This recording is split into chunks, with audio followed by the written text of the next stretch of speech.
person Ben most respects or the people are his parents. Ben's most memorable moment playing at Trinity was playing in his final doubles match with JD. Person at Trinity that has influenced Ben the most is Mrs. G. Ben's plans after graduating are to attend Southeastern University and play football. Congratulations, Ben. Next up, we have J.D. Tyler, escorted by his mom, Holly. J.D.'s funniest memory at TC is when Ronnie started throwing muffins at everyone during the junior retreat. What a waste of food. The person JD most respects or the people are his parents for their unconditional love and support. JD's most memorable moment playing at TC is getting runner-up as a team at districts sophomore year and going to regionals. The people at Trinity that have influenced JD the most, Mr. Squires for his easy-to-see passion and love for God. JD's plans after graduating are to attend Samford University. Congratulations, JD. Congratulations to his seniors.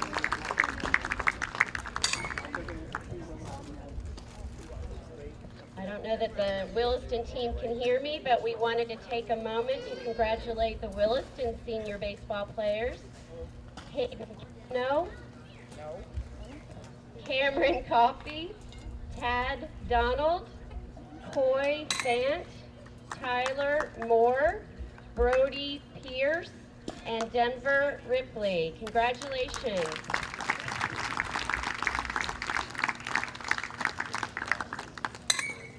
Okay, we are going to start with Eddie Miller.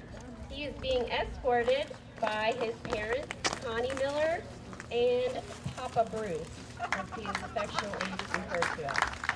Eddie's funniest memory at TC was when Colin Logano had to sing the song Milkshake during the team's spring break tournament.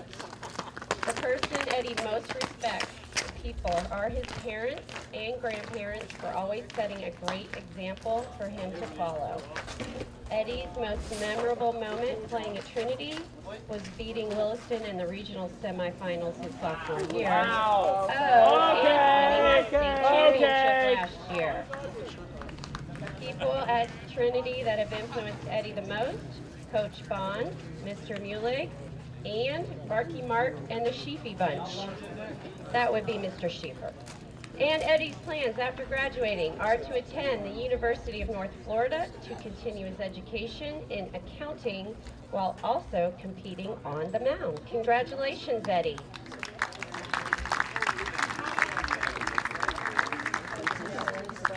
Next up, we have Tyler Camp.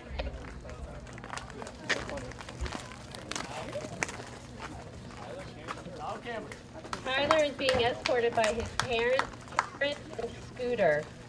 Really Scott Cameron, whatever. Tyler's funniest memory at TC was when Kevin Teeth climbed over 30 feet up in a tree to retrieve a frisbee before a game last year at the Paglia House. The people that Tyler most respects are his parents, his grandpa Joe, his cousin Joey, and Mr. Paglia.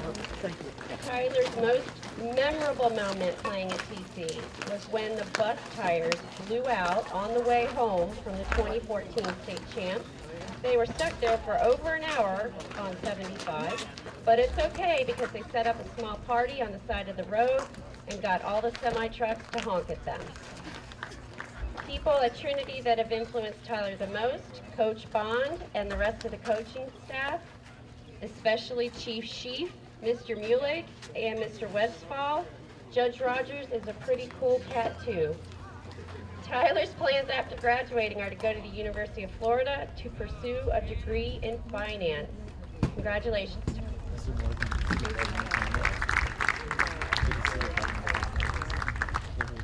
Next we have Colin. He is being escorted by his mom Laura and dad Joe. Colin's funniest memory at TC was losing his pet and having to sing karaoke at the spring break tournament last year. I don't think that's a terrible thing, Colin. I like karaoke. The person that Colin most respects, his parents and his brother for always being there for him and having his back. Also, Coach Bond for being the best high school baseball coach he could ask for. Colin's most memorable moment playing at TC was winning the 4A state championship last year.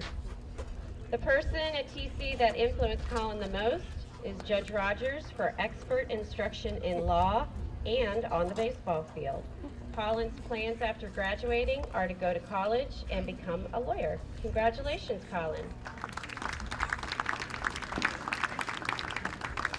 And next we have James Larger, being escorted by his parents, John and Nancy. James. James' funniest memory at TC, falling into the water at golf district. The person, or the people that James most respects, his mom and dad, his older brother, Mrs. Collier, and Governor Rick Perry. James's most memorable moment playing at TC, winning the 4A state championship. People at Trinity that have influenced James the most, Mrs. G, Mr. Norman, and Mr. Squires. James's plans after graduating, pursuing a career in Homeland Security or Cyber Security. Congratulations, James.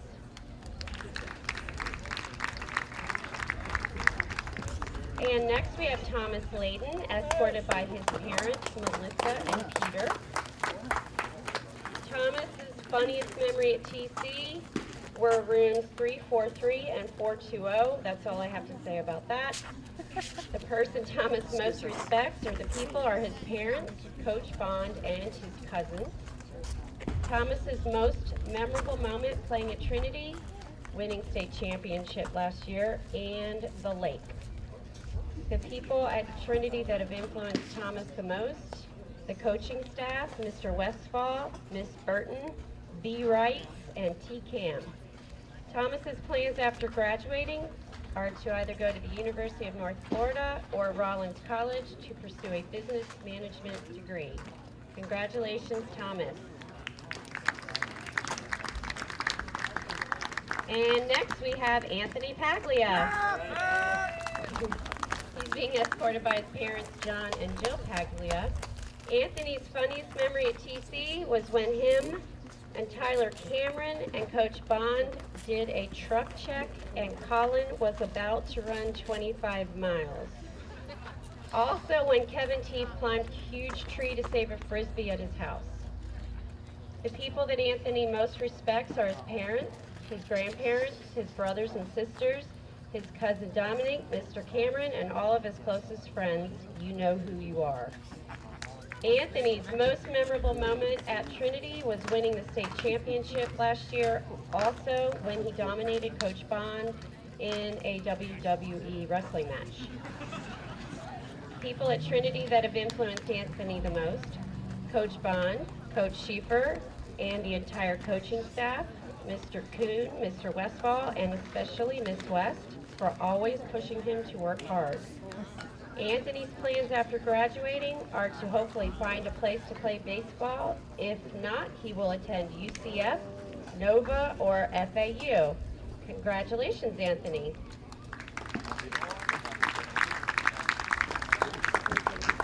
And lastly, we have Christopher Persovich, being escorted by his mom, Cynthia, and his father, Mark. Chris's funniest memory at TC was when my boy T-Cam cracked that sweet joke. It was priceless. The person Chris most respects are his parents for always supporting him and showing him how to step up as a man through rough times. Also Father Cameron, Judge Rogers, and Big Daddy Sheep. Chris's most memorable moment at Trinity was when he made the coaching staff proud of him by exclaiming, "Mother, could you purchase me a beverage?" to his mom during a game back when he was a freshie. People at TC that influenced Chris the most, Judge Rogers, for obvious reasons, and Big Daddy Sheep for always keeping it real. Chris's plans after graduating are to attend the University of Central Florida and make billions of dollars through stocks. Billions. Congratulations.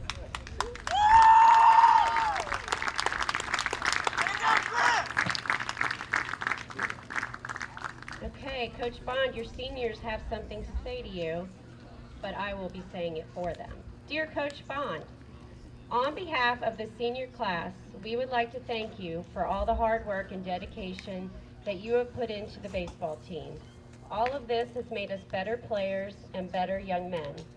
You have helped us grow both on and off the field and given us many life lessons. We will never forget the times we have had throughout high school, from winning a state championship to the simple practices we have every day. You have given us tools that we can use for our whole lives. You have taught us true character and diligence, which led us to a state championship. All of us seniors wear this uniform with great pride, and with great pride we call you our head coach. Thank you, Coach, for all that you have done for us and all you have given us, whether it be your time or knowledge of the game. You have treated us like family the whole way out, and that's what we are, one big family. To show our appreciation, we would like to present you with a gift card to your favorite restaurant, thanking you for everything you have done for us. Love, all of your super seniors. Get them a Kleenex.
Good to see you. See you too. Sir.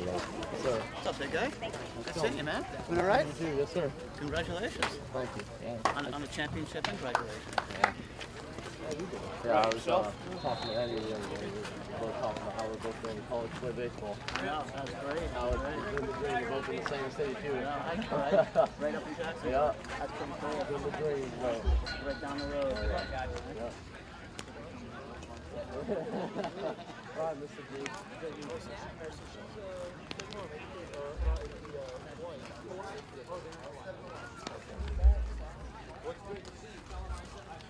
Yes, sir.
welcome to Trinity Catholic High School for a baseball contest between the Williston Red Devils and your Trinity Catholic Celtic.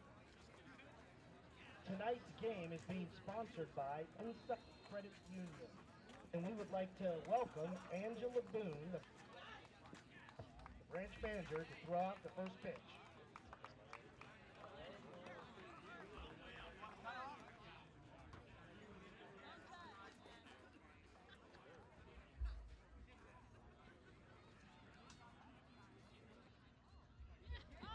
All right, let's hear it for Angela from Insight Credit Union. And now for the starting lineups for the visiting Red Devils.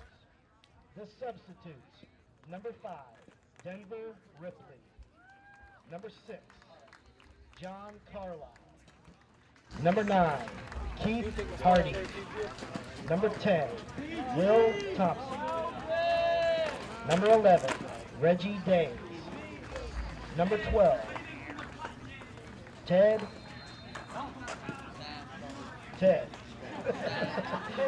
Number 14 is Shay Reese. Number 15, Brody Pierce. Number 16, Cody Font. And number 18, Joey Long. And now for the start. Number 7, playing right field, Austin Langworthy, batting first. Batting second, number 2, playing shortstop, Britton Hall. Batting third, number 1, playing right field, Cameron Coffey. Batting fourth, number 13, behind the plate, Hayden Kano. Batting fifth, number 3, and on the mound, Tyler Moore. Batting sixth, number 19, playing second base, John Elderkin. Batting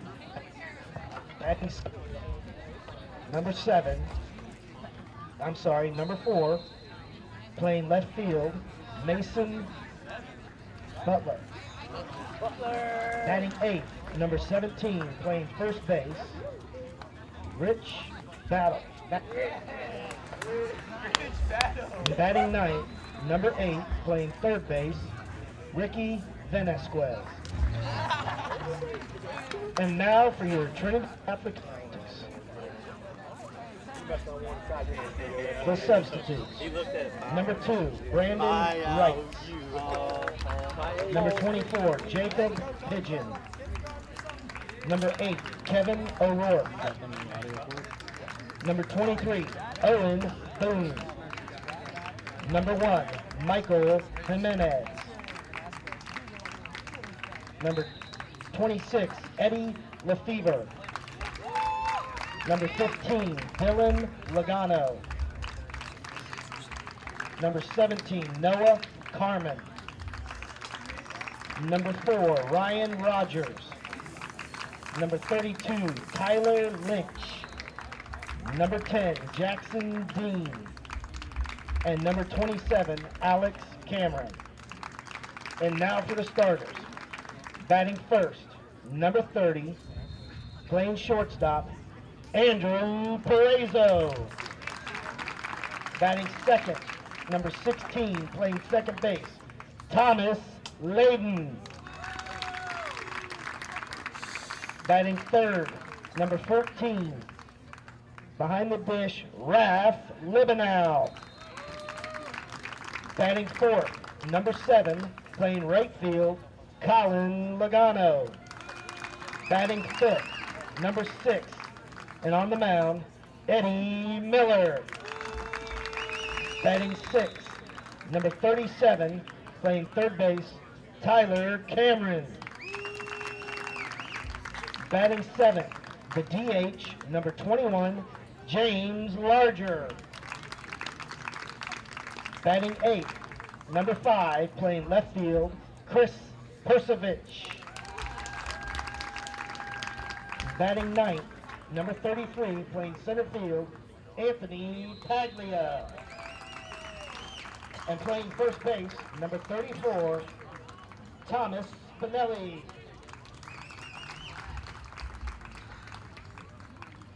Please stand for a prayer, followed by the national anthem. Please remove your hats. Lord, please watch over all those involved in the game tonight. Keep them safe from harm and allow them to do their best. In your name we pray. Amen.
I just can't get away from a good time.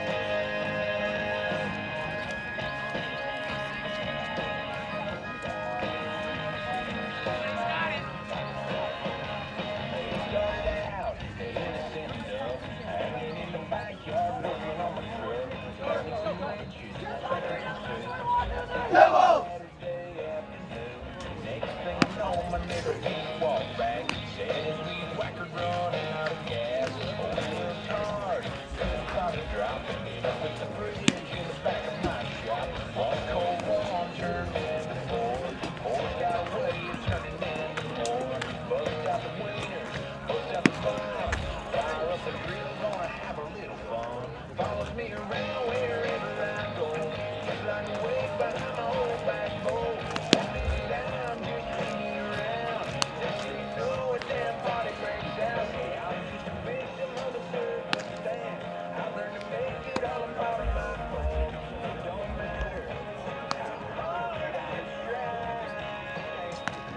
I just can't get away from a good time.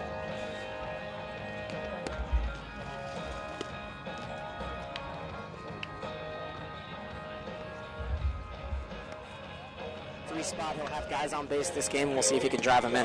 Yeah, and again, this is a Trinity Catholic team that in 21 games has only scored 69 runs. I mean, they have struggled. 52 RBIs. They're batting right around 200. And their leading RBI man, as you said, Limonell, they have about three guys who have 7 RBIs. I mean, it just has not been a great hitting season for Tommy Bond's team. And then again, their team ERA, if you look at it, is right around 1.46. I mean, the pitching's been excellent. That's why you see a guy like Eddie Miller, who has an ERA of 0.6, but he's 5-3. So that means he's lost some 1-0 games, probably 2-1 this year for Trinity Catholic. Yeah, very Felix Hernandez-esque. And then if you, just to put those 7 RBIs that leads the team in perspective, there's 1, 2, 3, 4, 5, 6, 7 players on Williston that have more than 7 RBIs. So it just shows the differences. But then Williston has the pitcher like Moore and then like Langworthy to...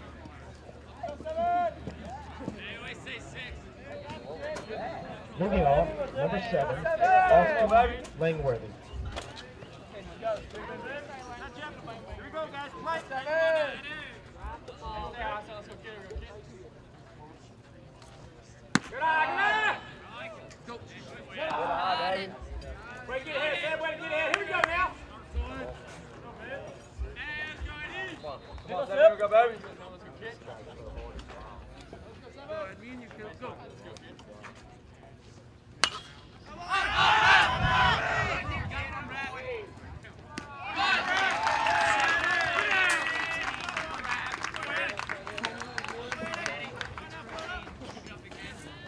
Start off.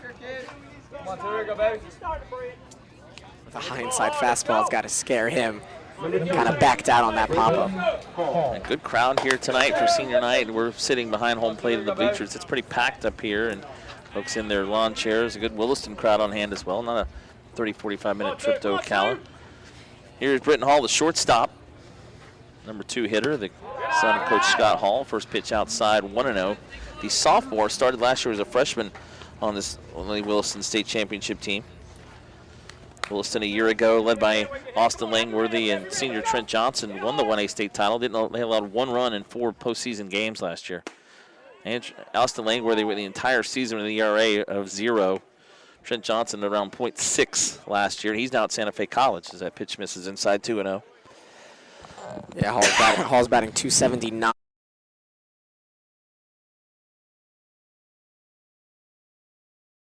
Strike, and it's 2-1 now to Britton Hall. Just underway tonight on senior night for Trinity Catholic. Eddie Miller, the senior, on the mound. 2 no-hitters this season, one against North Marion in the game we broadcast a few weeks back. Also against Hudson, Trinity Catholic will be the 2 seed in their district behind South Sumter. There's called strike 2, and it's 2-2. District tournaments start next Monday. We will be broadcasting from St. Francis Catholic High School next week in Gainesville. District 3 tournament Tuesday at 1 and 4 in the semifinals, and the championship game Thursday at 4. But a couple more games this week left in the regular season here in the prep zone. Called strike 3. Fastball right down the middle, and Hall takes it, and that's the first K of the game for Eddie Miller. Looking at the numbers for Miller, we mentioned 5 and 3, 53 and a third innings pitch coming in, allowed only 23 hits, 14 runs, only 5 earned runs allowed, 82 strikeouts. Now 83. 13 walks, and a .66 ERA. Opponents are only hitting 129 against Miller. So 2 outs, here's Cameron Coffey. If you've got a guy in the Williston order that's very dangerous, Coffey hitting right around 530. The left-hander coming in, takes the first pitch for a strike, 0-1. And Coffey, one of only 3 players that got it.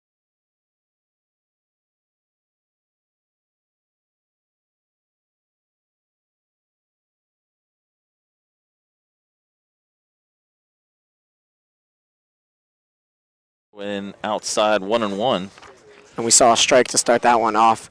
Eddie Miller has a 70% first strike percentage.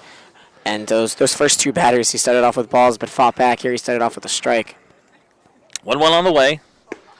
Right down the middle for called strike 2. So now Miller ahead in the count 1-2 against Coffey. 2 out, nobody on here, just underway top of the first, no score.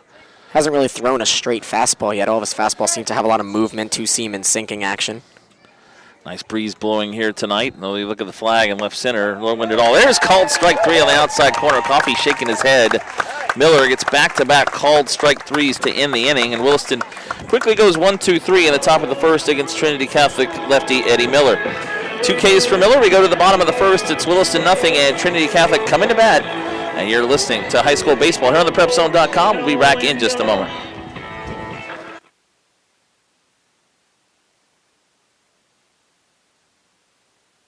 Mike, why are you wearing camouflage at the office? It's chickenflage. To protect my Zaxby's boneless wings meal with new spicy honey barbecue sauce. That's 2 amazing flavor sensations in one. I've got to keep it hidden. Chickenflage keeps me off the grid. Everyone can see you. No, they can't. Oh, hi, Mike. Nice camouflage. Told you. Everyone wants the Zaxby's boneless wings meal with new spicy honey barbecue sauce, served with celery, ranch, crinkle fries, and a small drink. Try it today and upgrade to a medium souvenir chicken flash cup. Zaxby's, indescribably good. Do you have a special person or event that you would like to recognize? Do you want to give them something they will cherish forever? Then visit the Trophy Shop, located at 707 Northwest 13th Street in Gainesville. The Trophy Shop has it all, from plaques, awards and medals to engravable gifts, signs and promotional products. Browse through the list of products online at thetrophyshop.com or call 372-8551. The Trophy Shop in Gainesville, the latest technology and old-fashioned customer service. The world of internet sports broadcasting is rapidly expanding into the amateur ranks. Schools, high school, and college, as well as minor league sports clubs, are finding out about the hottest new streamer on the planet, EasyStream.com. In just minutes, your crew can have its sporting events live and on the internet. For more information, call 800-866-7510 or log on to EasyStream.com. EasyStream, streaming made easy.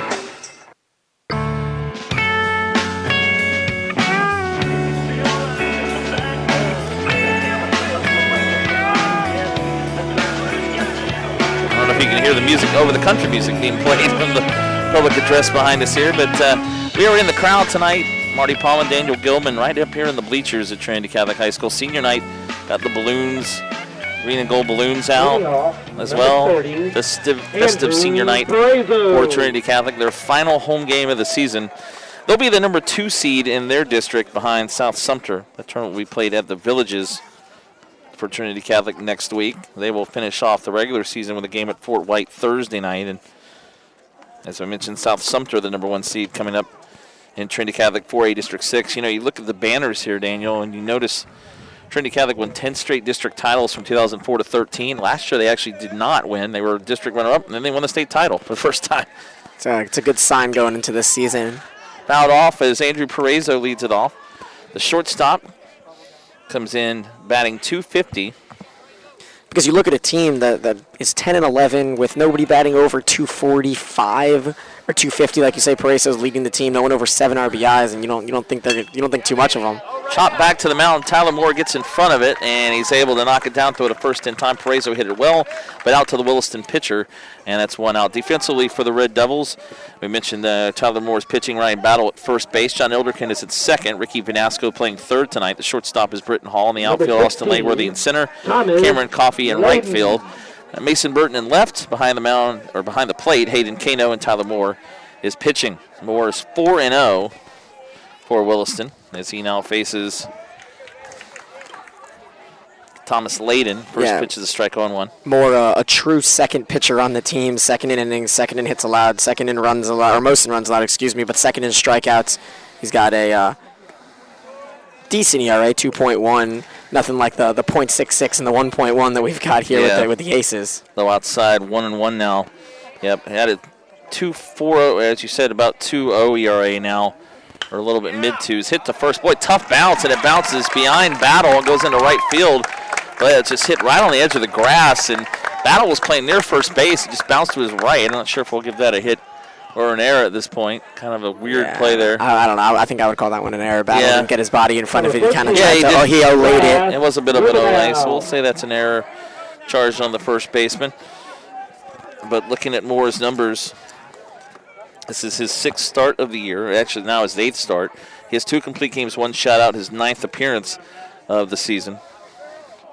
And that last shutout was on Thursday. 3 walks, 34 Ks going into that Vanguard game. And again, an excellent strikeout to walk ratio. Ralph Libanow swings and misses at the first pitch. Libanow at 196. Leads the team, or is one of the team leaders with 7 RBIs. That's the only homer of the year for Trinity Catholic, a lefty. Runner at first now, as the third goes to first. Back in, standing up is Layden. Right, so we've seen a couple no decisions here from Moore. He's 4-0 in his 9th start or 8th start. We'll see how long they keep him out here. The last time they played, Moore did pitch, but he only lasted 4 innings. Pass ball is a little outside, and it's 1-1. Yeah, and Daniel, back to your point earlier, a team that's not hitting the ball, but when you talk to Tommy Bond, he says, I think we've got a team that can make a run. The reason is you get to the postseason, pitching can win it. And Williston showed that a year ago with their pitching, and they may do it again. They score just enough runs to win, and Trinity Catholic, they can get that going. Yeah, it's hard to win a game if you don't get any runs, especially if you don't get any hits with Eddie Miller pitching. There goes the runner, swing and a miss. He swung late to kind of save the runner, and the throw down to second in time. Kano, nice throw, and he guns down Layden heading to second base. Yeah, that seemed like a broken up hit and run there because Libiano, swung really late at a very outside pitch, and the runner didn't have much speed. Yeah, on that play, Libanow swung very late, as you mentioned, and still a good throw by Kano. So 2 outs, nobody on as Layden's out stealing. Hit in the hole between third and short and into left field for a base hit. Good job by the left-hander Libanow on a 1-2 count. Libanow swung very late field, as you mentioned, in between the third baseman Vanasco. 2 outs, nobody on. Also, it's the first hit of the game for either. Hit in the hole between third and short and into left field. They got that runner to second now as the runner out first base with 2 outs for the Celtics. And it'll bring up Colin Logano, the right fielder. And that was the first batter of the runner of the year that Kano was thrown out. He was 0 for 2 on stolen base. Well, they don't steal a lot on them, do they? We don't get a lot of runners on base against Williston, as that's fouled back to the backstop there by Logano. We mentioned, and Tommy Bond said he would. The 7 seniors are all in the starting lineup tonight, so they're all getting a chance to hit. It's a very nice gesture of Trinity Catholic to have all 7 numbers behind home plate. Swing and a miss there at the fastball on the outside corner. Now 0-2 quickly to Logano. Logano coming in at 196. He has 6 RBIs. Libanow staying at first. That's chopped high in the air. Hall on the grass makes the play. Lobs the throw across in time. And that ends the bottom of the first for Trinity Catholic as Britton Hall making a nice play at shortstop on the high hop. Staying at first. He throws out Logano high in the air at the bottom of the first. So a hit and an error for Trinity Catholic, but 1 left on base as we go now to the second inning. No score between Williston and Trinity Catholic. We'll take a break and come back to Ocala in just a moment. You're listening to High School Baseball, 100ontheprepzone.com.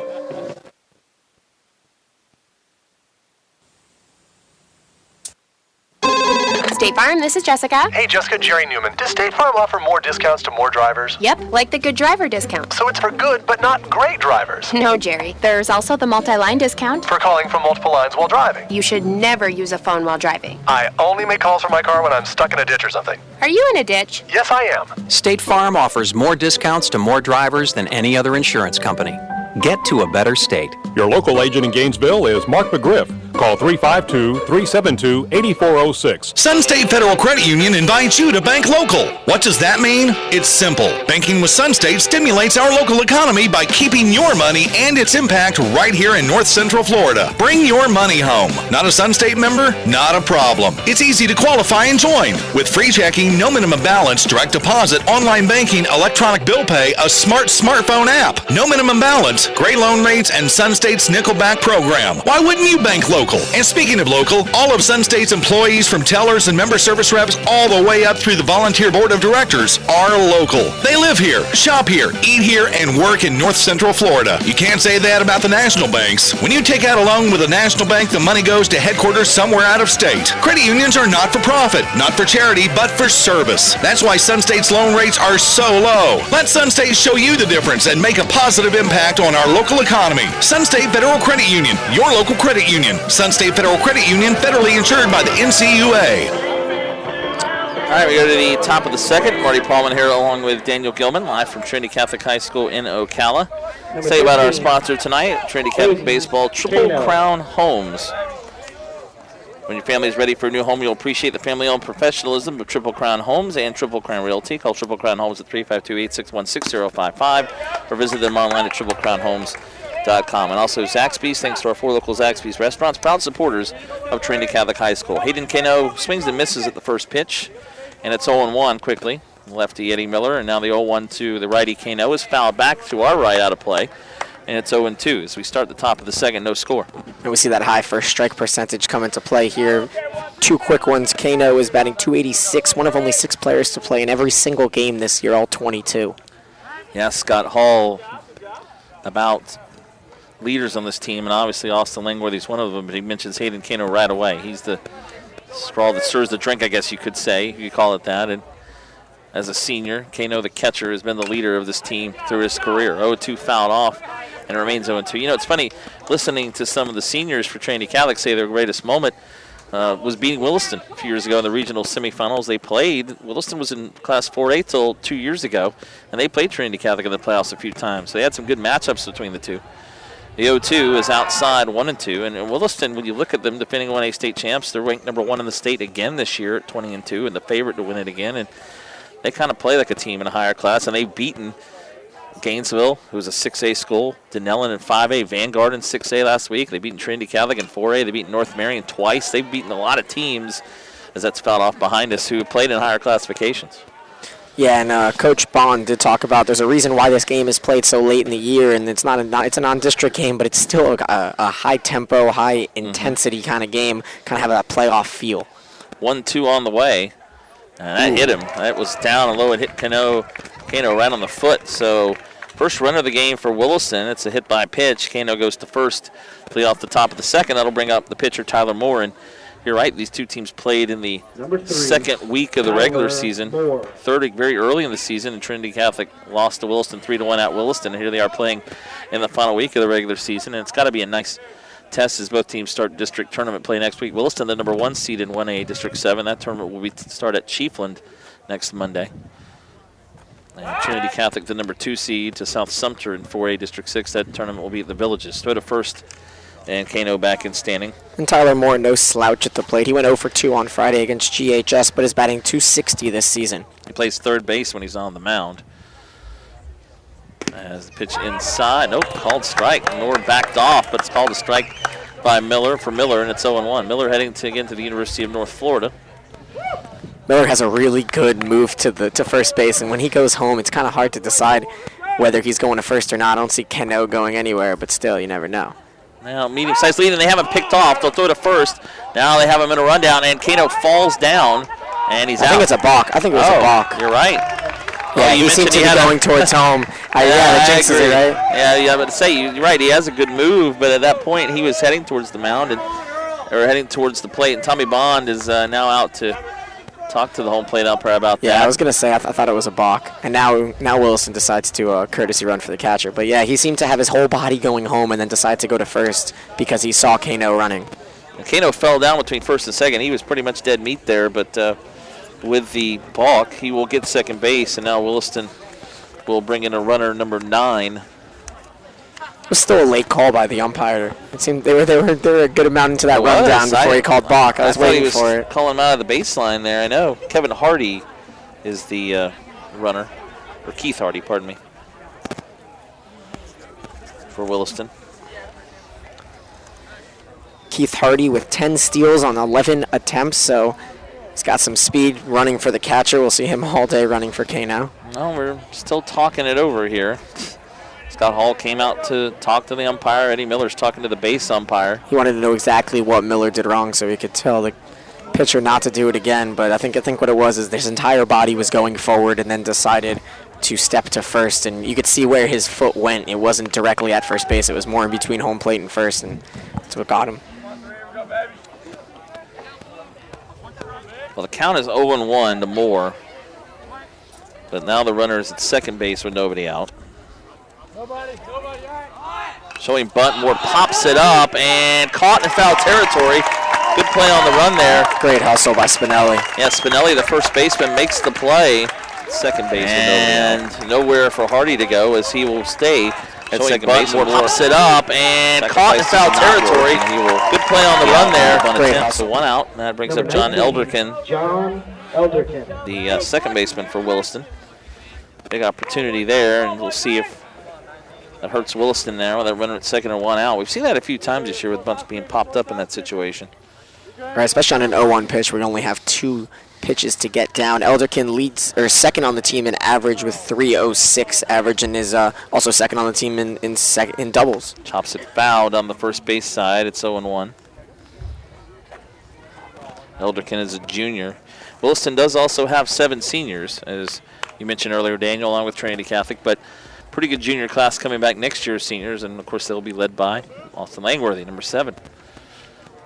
Miller looks to second. The 0-1 on the way. A swing and a miss with a fastball, and it's 0-2. Only 2 sophomores in the starting lineup, and only 3 sophomores on the entire team. No freshmen, so a hefty upperclassmen team and senior and junior team. If you ask Scott Hall, he said in about 2 years, a year or so, we may have to rebuild a little bit, but pretty good right now for Williston. 0-2 the count to Elderkin. Miller and Elderkin takes time. No, he doesn't, and called strike 3. It's an interesting sequence. He tried to get time, didn't get it called, and then on a low outside pitch, the umpire seemed to give him no pity and call him out for strike 3. That was definitely a strike. We're behind home plate, but you're right. You could tell Elderkin quickly had to step back in. He was not going to get time out. Miller just went ahead and pitched, and that's a good idea. That's what Smart, just put it right down the middle. He's not ready for it with 2 strikes. I mean, he's got to swing at it. Third strikeout for Eddie Miller. Now 2 outs with the runner still at second. There's Mason Burton, the Williston left fielder.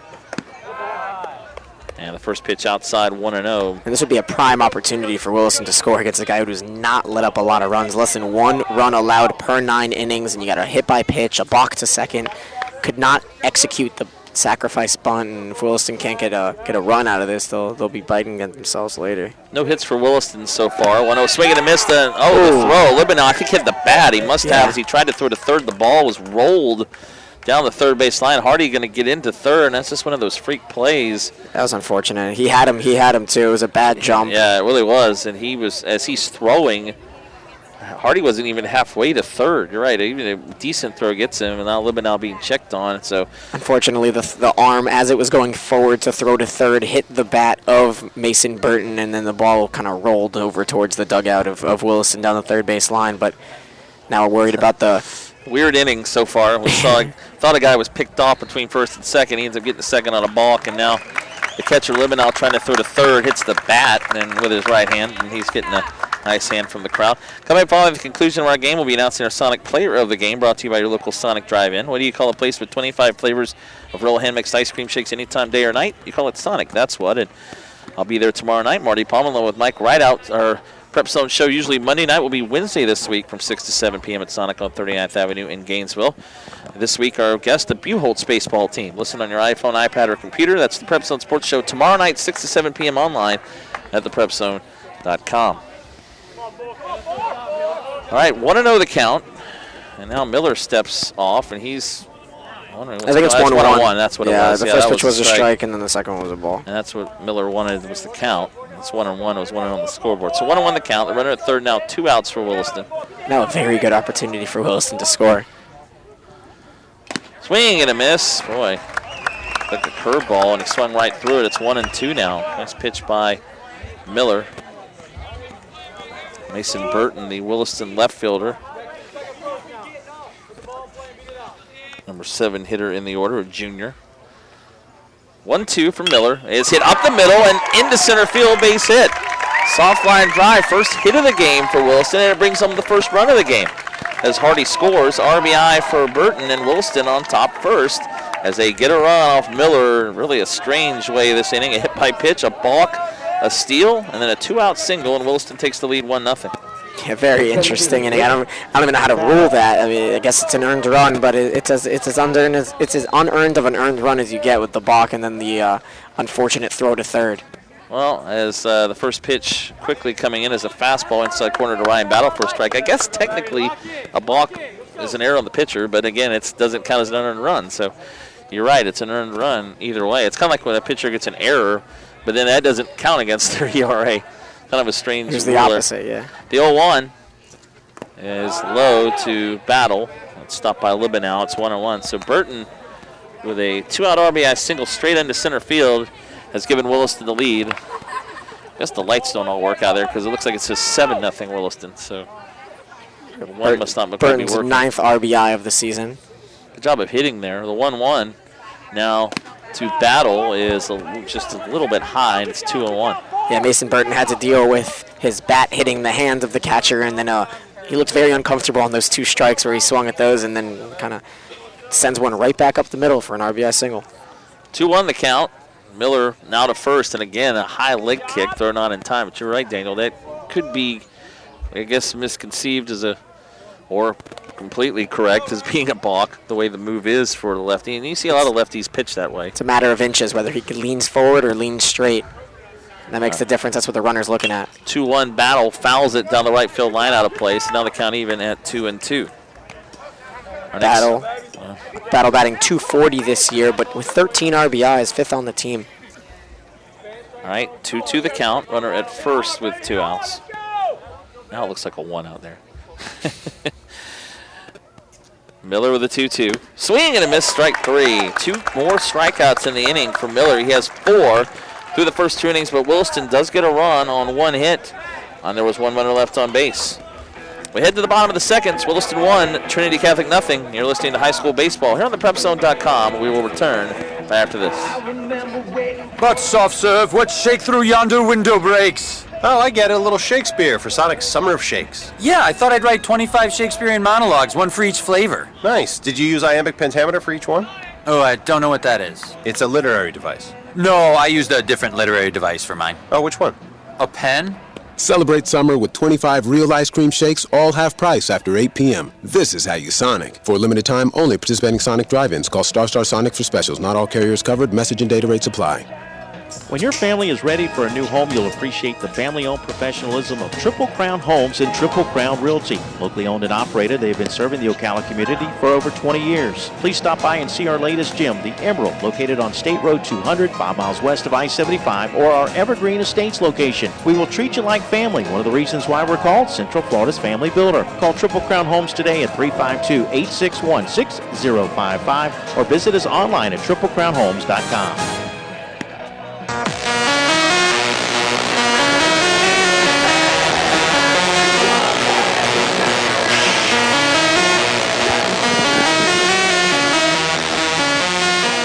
All right, we go to the bottom of the second.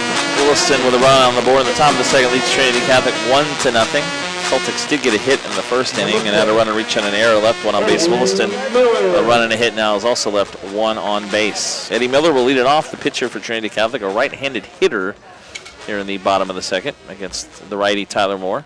First pitch is hit into right field, base hit. Looked like he was jammed in there. They'll try to throw to first, and it's cut off. Miller nearly ran into battle. He did, going down the first baseline as the right fielder Coffey tried the throw, and actually it was a pretty good throw, but Miller easily beat it to first, so he has a leadoff single. Miller coming in at 267, actually has 3 RBIs this year, and he gets a hit to lead off the second. Second hit of the game for Trinity Catholic, and I think we will not have a runner for Miller at first. Yeah, he did a good job taking a pitch that was on the right side of the plate and just swinging and taking it to right field and beating out the throw. Not a lot of players will kind of lazy their way over to first. But and bunted by Tyler Cameron. The throw will go to second. They'll get the out there. The throw to first. Oh, it would have been out there, but it went off the glove of Battle. I think they beat it, but the fielder's choice goes 1-6. It was a good throw by Hall, and safe at first is Cameron. That would have been very bang-bang. That was very close to being a double play. Miller is out at second as Cameron tried to bunt his way out, so 1 out. And that'll bring up Number 21, DH James Larger. So we mentioned the Prep Zone show tomorrow night from 6 to 7 from Sonic on Northwest 39th Avenue in Gainesville. Thursday night, high school baseball as Larger pops the first pitch up. That'll get out of play behind us here. It's 0-1. Larger coming in. Also a pitcher. At 333. Actually only 3 at bats this season, has 1 hit and a run scored. He does pitch. Hey, good job, Three. Way to work out there. Come on, now, let's roll. Come on, let's get 2. Let's go. A lot of good battles early in this game. I mean, not just by Ryan Battle, by a couple other guys too. Yeah, 0-1 the count and timeout taken. But Thursday night we'll have high school baseball senior night at Williston. It'll be Williston and Trenton.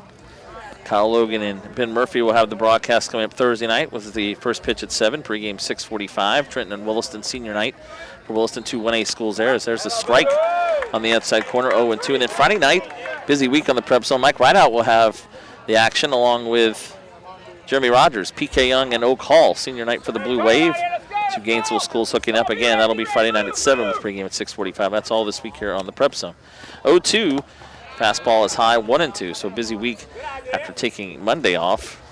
Stuff going on. And then next week, again, the district tournament from St. Francis Catholic High School on Tuesday and Thursday, 3 District 3 tournament. We'll have a softball first round regional action on Wednesday. By the way, I have a score to report as the 1-2. Boy, curveball took a little bit off, and Larger swings through it for strike 3. That's the first strikeout for Tyler Moore, and now 2 outs here in the bottom of the second. How about this? Gainesville, 24-1, ranked number 1 in the state in Class 6A. Number 5. Loses tonight in the district semifinals to Oakleaf. Their season is over, 4-2. And they are led by Florida commit Katie Cronister, who's a junior, their pitcher. 1 loss all season. They got 1 loss tonight, and they are out. They will not go to the regional playoffs, and maybe a favorite to win a state title this year. So Gainesville High season ends in the first round of the district tournament. It's wild. Throw to first as sliding back in is Cameron.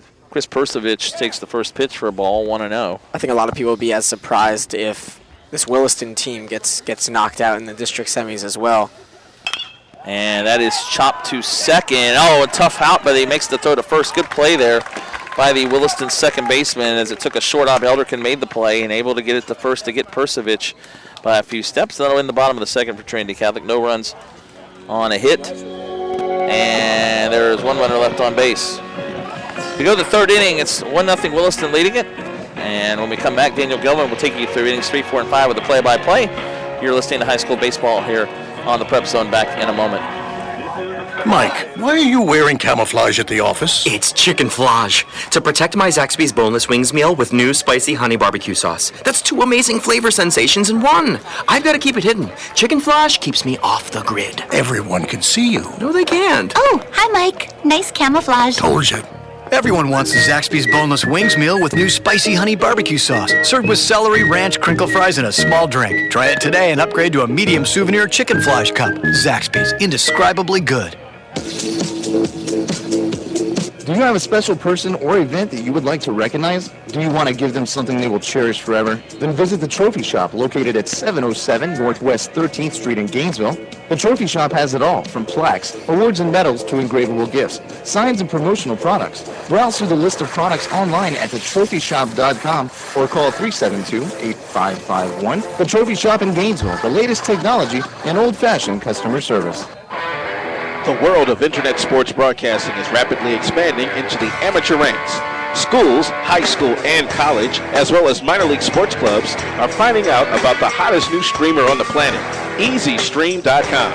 In just minutes, your crew can have its sporting events live and on the internet. For more information, call 800-866-7510 or log on to EasyStream.com. EasyStream, streaming made easy. And won't stop till they satisfied. One run, 1 hit, 1 error for Williston. They have also left 1 on base. Trinity Catholic, no runs, 2 hits. No errors committed so far. The Celtics have left 2 on. As we go to the 3rd inning, and I'm Marty Palman to take you through the next 3 innings with the play-by-play. Tonight, my broadcast partner here, Daniel Gilman. I think we're ready for the middle part of this game. As Ricky Vanasco is up. And a first strike, as we've seen so often in this game, by Eddie Miller. Eddie Miller with 4 strikeouts so far. He's struck out about 82 guys this year and only about 180 at-bats. That's about 1 out of every 2 hitters he's faced he struck out, and that's a quick 0-2 count here to Vanasco. Vanasco hitting 160 this season, and Miller makes very quick work of him with 3 straight strikes and a swinging strikeout. That's 1 away in the top of the 3rd. 5 Ks. He's had at least 2 in the first 2 innings and now struck out 2 in a row. You think those numbers are good, though, Daniel, for Eddie Miller? You should look at the numbers Austin Langworthy has after the Gainesville game the other night now with 12 Ks and 1 walk, 77 strikeouts and 5 walks in 56 in the 3rd innings. That's wild. And he struck out, Langworthy struck out 8 straight batters, between the 3rd and 5th inning in that game. He did, and 12 all together in the game as they beat Gainesville 4-0 on Friday night. It was coming off the heels of Tyler Moore's shutout of Vanguard Thursday.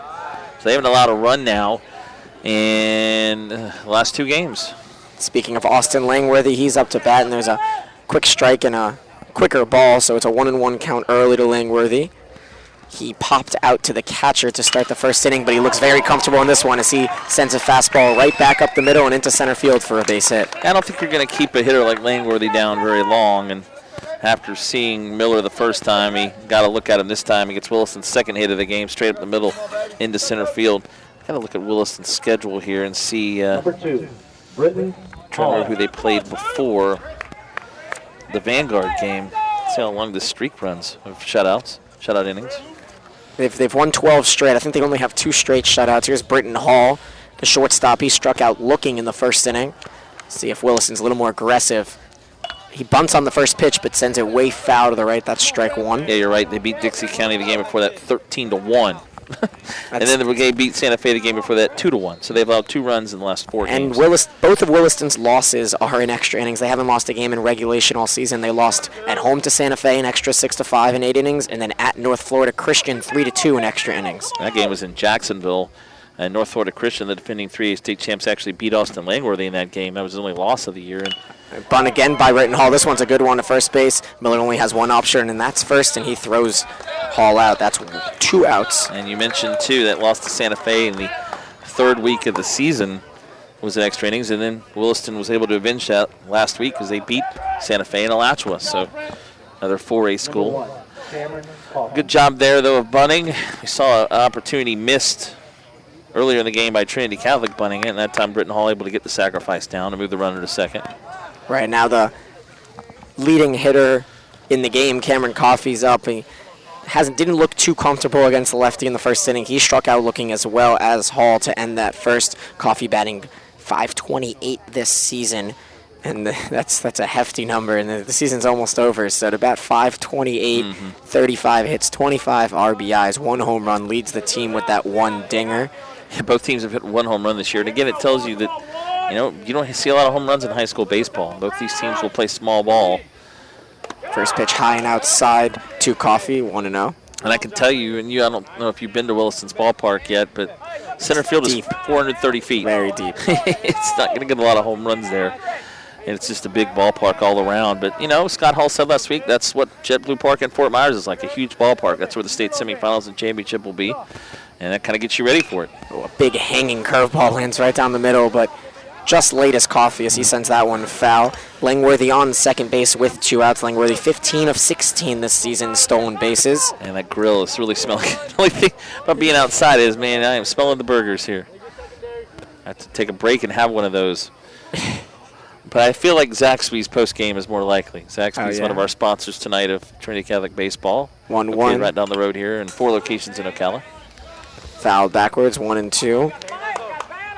Miller's had a lot of success with hitters with 2 strikes, but the one mistake he's made was to Mason Burton on a 1-2 pitch, lining up with the RBI single up the middle. That's the only run so far. Williston leads 1-0 in the top of the 3rd inning. Cameron Coffey is up to bat right now. Daniel Gilman joined by Marty Paulman on the prepzone.com.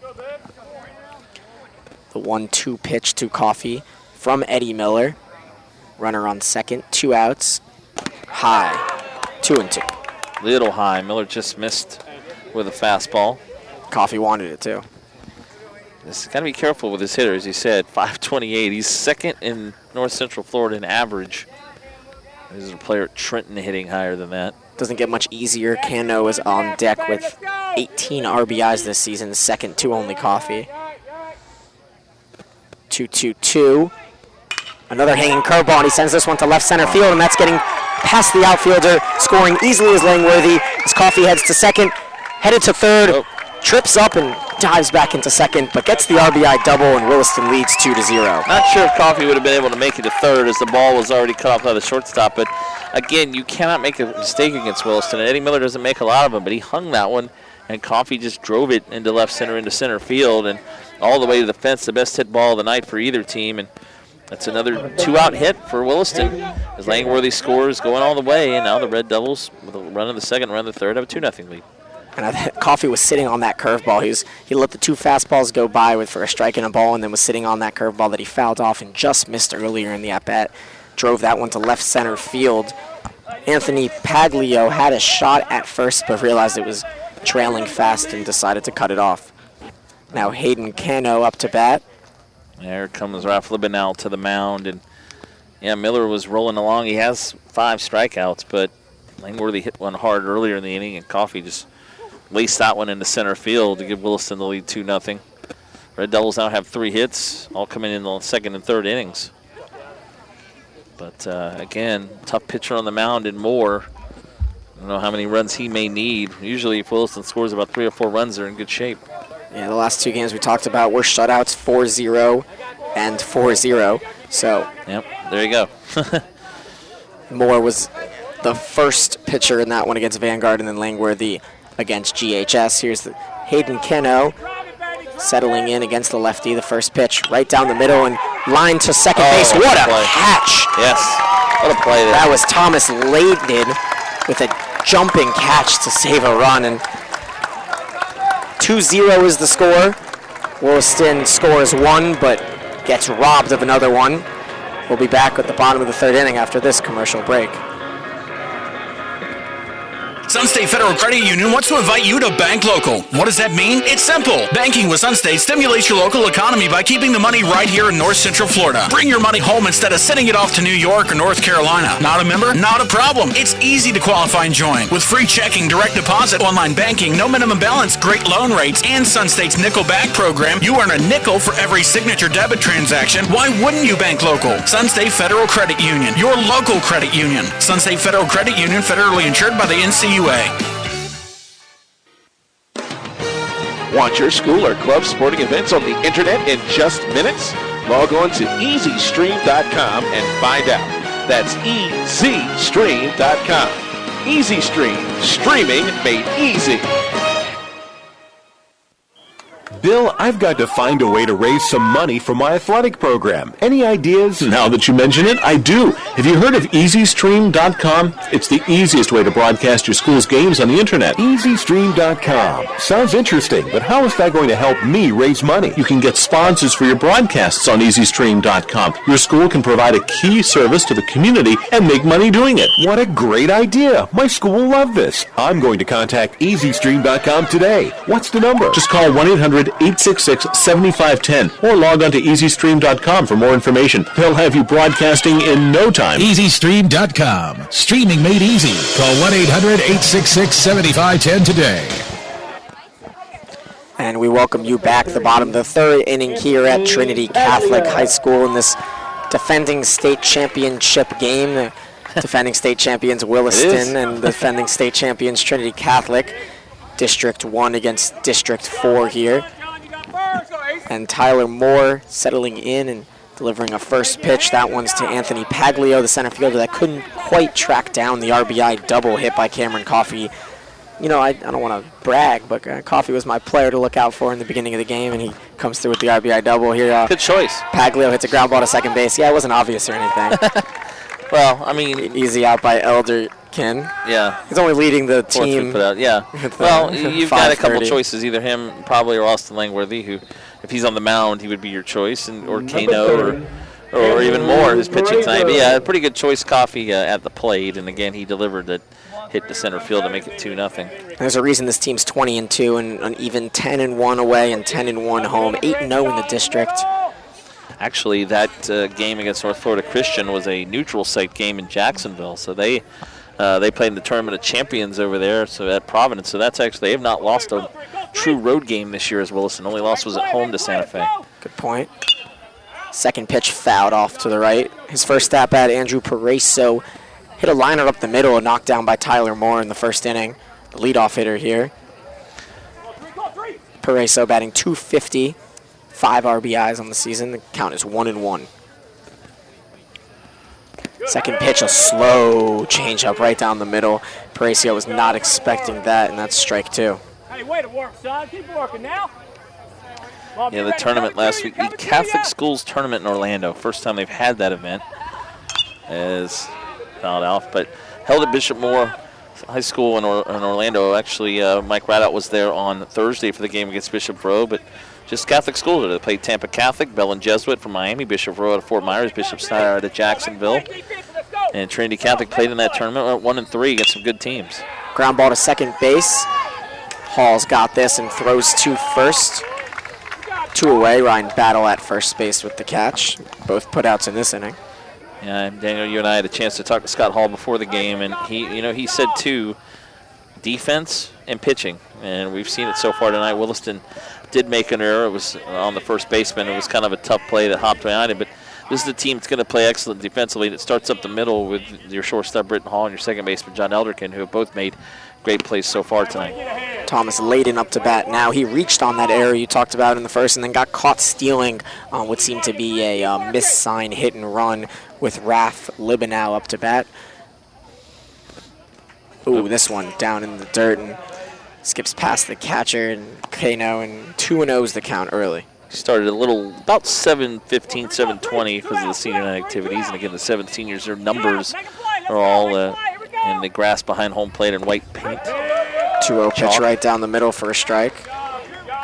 Yeah, where a team's, I guess, logo would usually be behind home plate, you have 7 numbers, 6, 21, 33, 7, 37, 5, and 16. And they all stood by their number and were honored before the game. This one low for ball 3. Count is 3-1. I believe this is the first 3-ball count of the day. 2-2, actually, according to our home plate umpire. So. Oh, excuse me, they called it a strike, 2-2. The first one may have been a strike. I'm mistaken then. Here's a curveball sent to second base. Another one by Elderkin and sent to first for a 1-2-3 inning very quickly. Moore gets 3 up, 3 down, and we'll be back at the top of the 4th right after this. 2-0 the score. Back in a moment. State Farm, this is Jessica. Hey, Jessica, Jerry Newman. Does State Farm offer more discounts to more drivers? Yep, like the good driver discount. So it's for good, but not great drivers? No, Jerry. There's also the multi-line discount. For calling from multiple lines while driving? You should never use a phone while driving. I only make calls from my car when I'm stuck in a ditch or something. Are you in a ditch? Yes, I am. State Farm offers more discounts to more drivers than any other insurance company. Get to a better state. Your local agent in Gainesville is Mark McGriff. Call 352-372-8406. Sun State Federal Credit Union invites you to bank local. What does that mean? It's simple. Banking with Sun State stimulates our local economy by keeping your money and its impact right here in North Central Florida. Bring your money home. Not a Sun State member? Not a problem. It's easy to qualify and join. With free checking, no minimum balance, direct deposit, online banking, electronic bill pay, a smart smartphone app, no minimum balance, great loan rates, and Sun State's Nickelback program. Why wouldn't you bank local? And speaking of local, all of Sun State's employees, from tellers and member service reps all the way up through the volunteer board of directors, are local. They live here, shop here, eat here, and work in North Central Florida. You can't say that about the national banks. When you take out a loan with a national bank, the money goes to headquarters somewhere out of state. Credit unions are not for profit, not for charity, but for service. That's why Sun State's loan rates are so low. Let Sun State show you the difference and make a positive impact on our local economy. Sun State Federal Credit Union, your local credit union. Sun State Federal Credit Union, federally insured by the NCUA.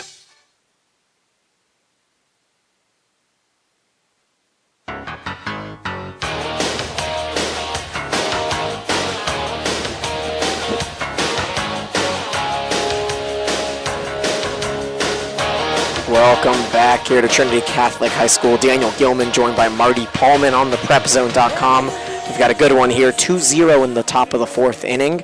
Up to bat Tyler Moore, the pitcher that's been shutting out the Celtics so far. A pitch by Eddie Miller outside, but swung by Moore, so that's strike one. We've had a couple of quick innings. We did see an Austin Langworthy single scored by Cameron Coffey in the top of the third, however, and then a 1-2-3 inning by Moore in the bottom. Yeah, it's the pitcher's duel we kind of expected, but Moore right now is out dueling Miller. It's Williston, again, 2 out hits in the second by Burton, and in the third by Coffey have been the difference so far. Second pitch a strike as well, 0-2 count. Moore, the righty, against Miller, the lefty. Low and outside, swung, and a good pitch. Strike 3, the 6th strikeout of the game by Eddie Miller. He averages just about 8 or 9 a game. Yeah, that's at least one in every inning so far, as Moore is 0 for 2. John Elderkin comes up now, and we didn't really have much time to talk about it, but the end of the top of the third, Hayden Kano had a line drive to second base, snagged to end the inning. That one's drilled on left field line, but just foul. Snagged by Thomas Layden to save a run. Could be 3-0 right now if not for that catch. Yeah, it was a nice play by Layden over there at second, as Elderkin just missed an extra base hit with 1 out here in the fourth. Again, our sponsor tonight of Trinity Catholic Baseball, Triple Crown Homes. When your family is ready for a new home, you'll appreciate the family-owned professionalism of Triple Crown Homes and Triple Crown Realty. Call Triple Crown Homes at 352-861-6055 or visit them online at triplecrownhomes.com. Also brought to you by the 4 Zaxby's restaurants in Ocala, proud supporters of Trinity Catholic High School. A bunt here by Elderkin as he tries to beat it out right to Miller. Miller makes a nice play and throws him out to first. Elderkin leading the team last week with a double and a run, the only extra base hit, decided to bunt there. Yeah, a little surprised at that point that he decided to bunt. Must have been in the call there. Elderkin looking to bunt for a hit with nobody on, and he nearly beat the throw to first, but a good play by Miller to get off the mound. And by the way, hasn't had a 1-2-3 inning since the first. We'll try to get one with Burton up now. Inside and a ball. Mason Burton came up very clutch in the second inning, scoring Hayden Cano with the RBI single on the 1-2 pitch. So he's got an RBI and a single. Burton, another inside pitch, so a 2-0 count early. First time this inning that Miller started a batter off with a ball. Coming up following the conclusion of our game of the Sun State Federal Credit Union post-game show, our Trophy Shop scoring summary, and our Sonic Player of the Game coming up immediately following baseball tonight here on the Prep Zone. 2-0 pitch right down the middle and popped up to second base. Under it is Layden, and Layden secures the ball and ends the inning. 2-0 is the score. 3 up, 3 down, bottom of the third and top of the fourth. Daniel Gilman here, Marty Paulman. We'll be right back. 2-0 is the score at Trinity Catholic High School.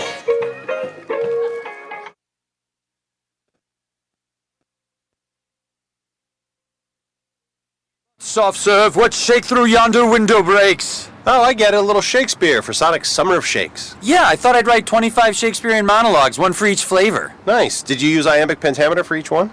Oh, I don't know what that is. It's a literary device. No, I used a different literary device for mine. Oh, which one? A pen? Celebrate summer with 25 real ice cream shakes, all half price after 8 p.m. This is how you Sonic. For a limited time, only participating Sonic drive-ins. Call Star Sonic for specials. Not all carriers covered. Message and data rates apply. When your family is ready for a new home, you'll appreciate the family-owned professionalism of Triple Crown Homes and Triple Crown Realty. Locally owned and operated, they have been serving the Ocala community for over 20 years. Please stop by and see our latest gym, the Emerald, located on State Road 200, 5 miles west of I-75, or our Evergreen Estates location. We will treat you like family, one of the reasons why we're called Central Florida's Family Builder. Call Triple Crown Homes today at 352-861-6055 or visit us online at triplecrownhomes.com. Mike, why are you wearing camouflage at the office? It's chickenflage. To protect my Zaxby's boneless wings meal with new spicy honey barbecue sauce. That's 2 amazing flavor sensations in one. I've got to keep it hidden. Chickenflage keeps me off the grid. Everyone can see you. No, they can't. Oh, hi, Mike. Nice camouflage. Told you. Everyone wants the Zaxby's boneless wings meal with new spicy honey barbecue sauce. Served with celery, ranch, crinkle fries, and a small drink. Try it today and upgrade to a medium souvenir chicken flash cup. Zaxby's, indescribably good. Now the other 3-hitter up to bat, Raph Libanow in the bottom of the 4th inning. Daniel Gilman here with Marty Paulman at Trinity Catholic High School on senior night. Libanow drives one to right field. That one's foul. 0-1 count early. Scores 2-0 in the bottom of the 4th. Tyler Moore is just cruising. 2 hits allowed, 1 strikeout in his 4th inning of work, working on his 11th inning straight with no runs allowed. He had that 7-inning complete game shutout last Thursday, and the second pitch is also foul. Interestingly enough, in the first inning, Trinity Catholic had 2 on, 1 on at second base at one point, and they tried to get a runner second. Leadoff hitter in the second got on, and since then, 6 in a row with Tyler Moore has really settled down and hasn't allowed a Celtic to reach since the second inning. Libanow leads the team with RBIs, 7 RBIs this season, batting 196. Hits the ball in the hole very similarly where he got that first hit, and that one just rolls by Battle at first base. A really good range by Britton Hall and a decent throw. Just the stretch wasn't enough to get Libanow. I think that'll be a hit probably. Yeah, it's a close play. It's a good stretch there by Battle. I think you'll probably give Libanow a hit there as well. So he's 2 for 2. He's hit the ball twice pretty hard both times, and the Celtics get the leadoff runner on, so now the tying run comes to the plate, and Colin Logano, he grounded out to short, his only at-bat so far. Again, it's only a 2-0 game, and Williston with a run in the second, a run in the third. Both teams now with 3 hits. And Tyler Moore, not necessarily the strikeout guy. He's got 39, now 40 strikeouts through 40 innings of work, so about a strikeout an inning. This game he's only got 1 strikeout in the 4th inning. See what he can do here against Logano. Logano, the righty, turns to bunt, bunts it a little to the right of the pitcher, looks to second, but makes the play out at first, and Logano with the sacrifice. Good bunt there by Logano. He'll get the sack 1-3, and easy play for Moore. He had to make that throw to first base. So Trinity Catholic with a runner in scoring position now at second for the first time tonight with only 1 out, and now Eddie Miller will get a chance to hit. He singled in the second inning, was later forced out. A lot of the singles have gone right up the middle. I think every single one, except for the 2 by Libanow and Eddie Miller, the rare but not uncommon lefty pitcher, righty hitter. I've actually seen the other way around, righty pitcher, lefty hitter. It's a lot more common. I'm the righty thrower, lefty hitter, so it's more of a Randy Johnson look here by Eddie Miller as right. The umpire calls time. Runner on second is Libanow. Trinity Catholic has not decided to give a courtesy runner to their catcher. So Libanow with a pretty generous lead at second base. The pitch high and swung on, strike 1. Tyler Moore on the mound this season. We talked about he came into the game with a 2.1 ERA. That's probably gone down to about 2.02, 2.03. Factoring in how many pitches, how many innings he's pitched. Low and outside, chased by Miller and fouled back. That's an 0-2 count early with 1 out. Scores 2-0 here at Trinity Catholic High School. You're tuned in to the PrepZone.com's edition of Tuesday Night Baseball. Senior night here at the Celtics Stadium, and Williston Red Devils are trying to pour some water on this Purdy. 0-2 count. Swung on and chopped. That's just foul. Yeah, the lights are on at the Celtic Field, the football stadium right next door, so plenty of light here tonight as you look into Trinity Catholic's baseball field, which is right on the edge of campus next to the football stadium. Of course, Tommy Bond is the athletic director as well as the head baseball coach. Former Gator pitcher. And they have a new football coach, as Trinity Catholic, as does Williston. Scott Hall is also their athletic director, and they just hired the defensive coordinator, Justin Whitworth from Trinity Catholic, to be the new head coach of Williston football. So it's got some connections there as well. And both these coaches have been very successful baseball coaches, state championships last year, and both athletic directors have had to hire football coaches this year. It's been a busy year for those guys. In fact, Miller, 0-2 pitch, driven to right, but just foul. In fact, Scott Hall, Williston fired their coach 2 games into the season after they had a game canceled because the officials didn't show up. The head coach was let go, and Scott Hall coached the football team through the remainder of the season. So it's been a busy year for him, and when asked about that, he said, "No more football for me, thank you. I'll just stick to baseball." I remember covering one of those games. Didn't quite look at home, passing around the football with the baseball hat on, but 0-2 pitch fouled off as well as Miller has turned this one into quite a battle. 5th pitch of the at-bat. Yeah, he's sticking in there. Just missed that hit down the right field line. It was just foul. Most likely would have been an RBI blooper, yeah. Runner on second is Raph Libanow, the catcher. His single in the hole, and this one's center field, straightaway center, ranging back and making the catch is Austin Langworthy. Gets it into his shortstop. Ooh, a little bit of lightning there. Hopefully just heat lightning, yeah. Thought it was a flash or camera or something, but boy, Miller hit that ball well, but he hit it just to the wrong part of the ballpark. Straight past. That was yeah, there's thunder. Well, that's the... it's far away, hopefully. We did drive through a lot of rain from Gainesville to get here, and Langworthy, we haven't gotten that rain yet. Langworthy, yeah, now I'm seeing it off to our south here a little bit. South and east. So 2 outs here. Well, up to bat now, Tyler Cameron. Yeah, and again, Langworthy had that covered. I mean, he was right on it and made a couple steps back in center and made the play. And again, Miller hit it well, but just right to the wrong part of the ballpark there in center field. And like you mentioned, this is only the first runner of the game for Trinity Catholic to get into scoring position. Libanow's at second base. They had Layden try to steal second in the first, not successfully, and then Tyler Cameron bunted to try to get Eddie Miller to second in the second, but he was thrown out. Well, here's the 0-2 to Cameron, foul to the left. Yeah, and again, as you mentioned, Daniel, on our way down here today, we hit a lot of heavy rain near Micanopy and McIntosh coming up at 441. Once we got to Trinity Catholic, the weather was nice. It was sunny and still pretty warm, and it looked like a nice evening. We do see some clouds moving in, but right now they're off to our south a little bit, so hopefully they'll stay there. 0-2 pitch to Cameron from Moore, and he just makes him look silly. That's a strikeout, his second strikeout of the game. That'll end the 4th inning and end the scoring threat for the Celtics. Score is 2-0 after 4. Headed into the 5th, I'm Daniel Gilman with Marty Paulman, and we'll be right back. Do you have a special person or event that you would like to recognize? Do you want to give them something they will cherish forever? Then visit the Trophy Shop located at 707 Northwest 13th Street in Gainesville.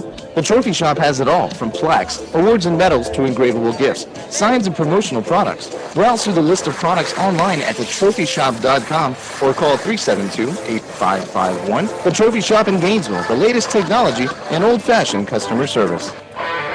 The world of internet sports broadcasting is rapidly expanding into the amateur ranks. Schools, high school, and college, as well as minor league sports clubs, are finding out about the hottest new streamer on the planet, EasyStream.com. In just minutes, your crew can have its sporting events live and on the internet. For more information, call 800-866-7510 or log on to EasyStream.com. EasyStream, streaming made easy.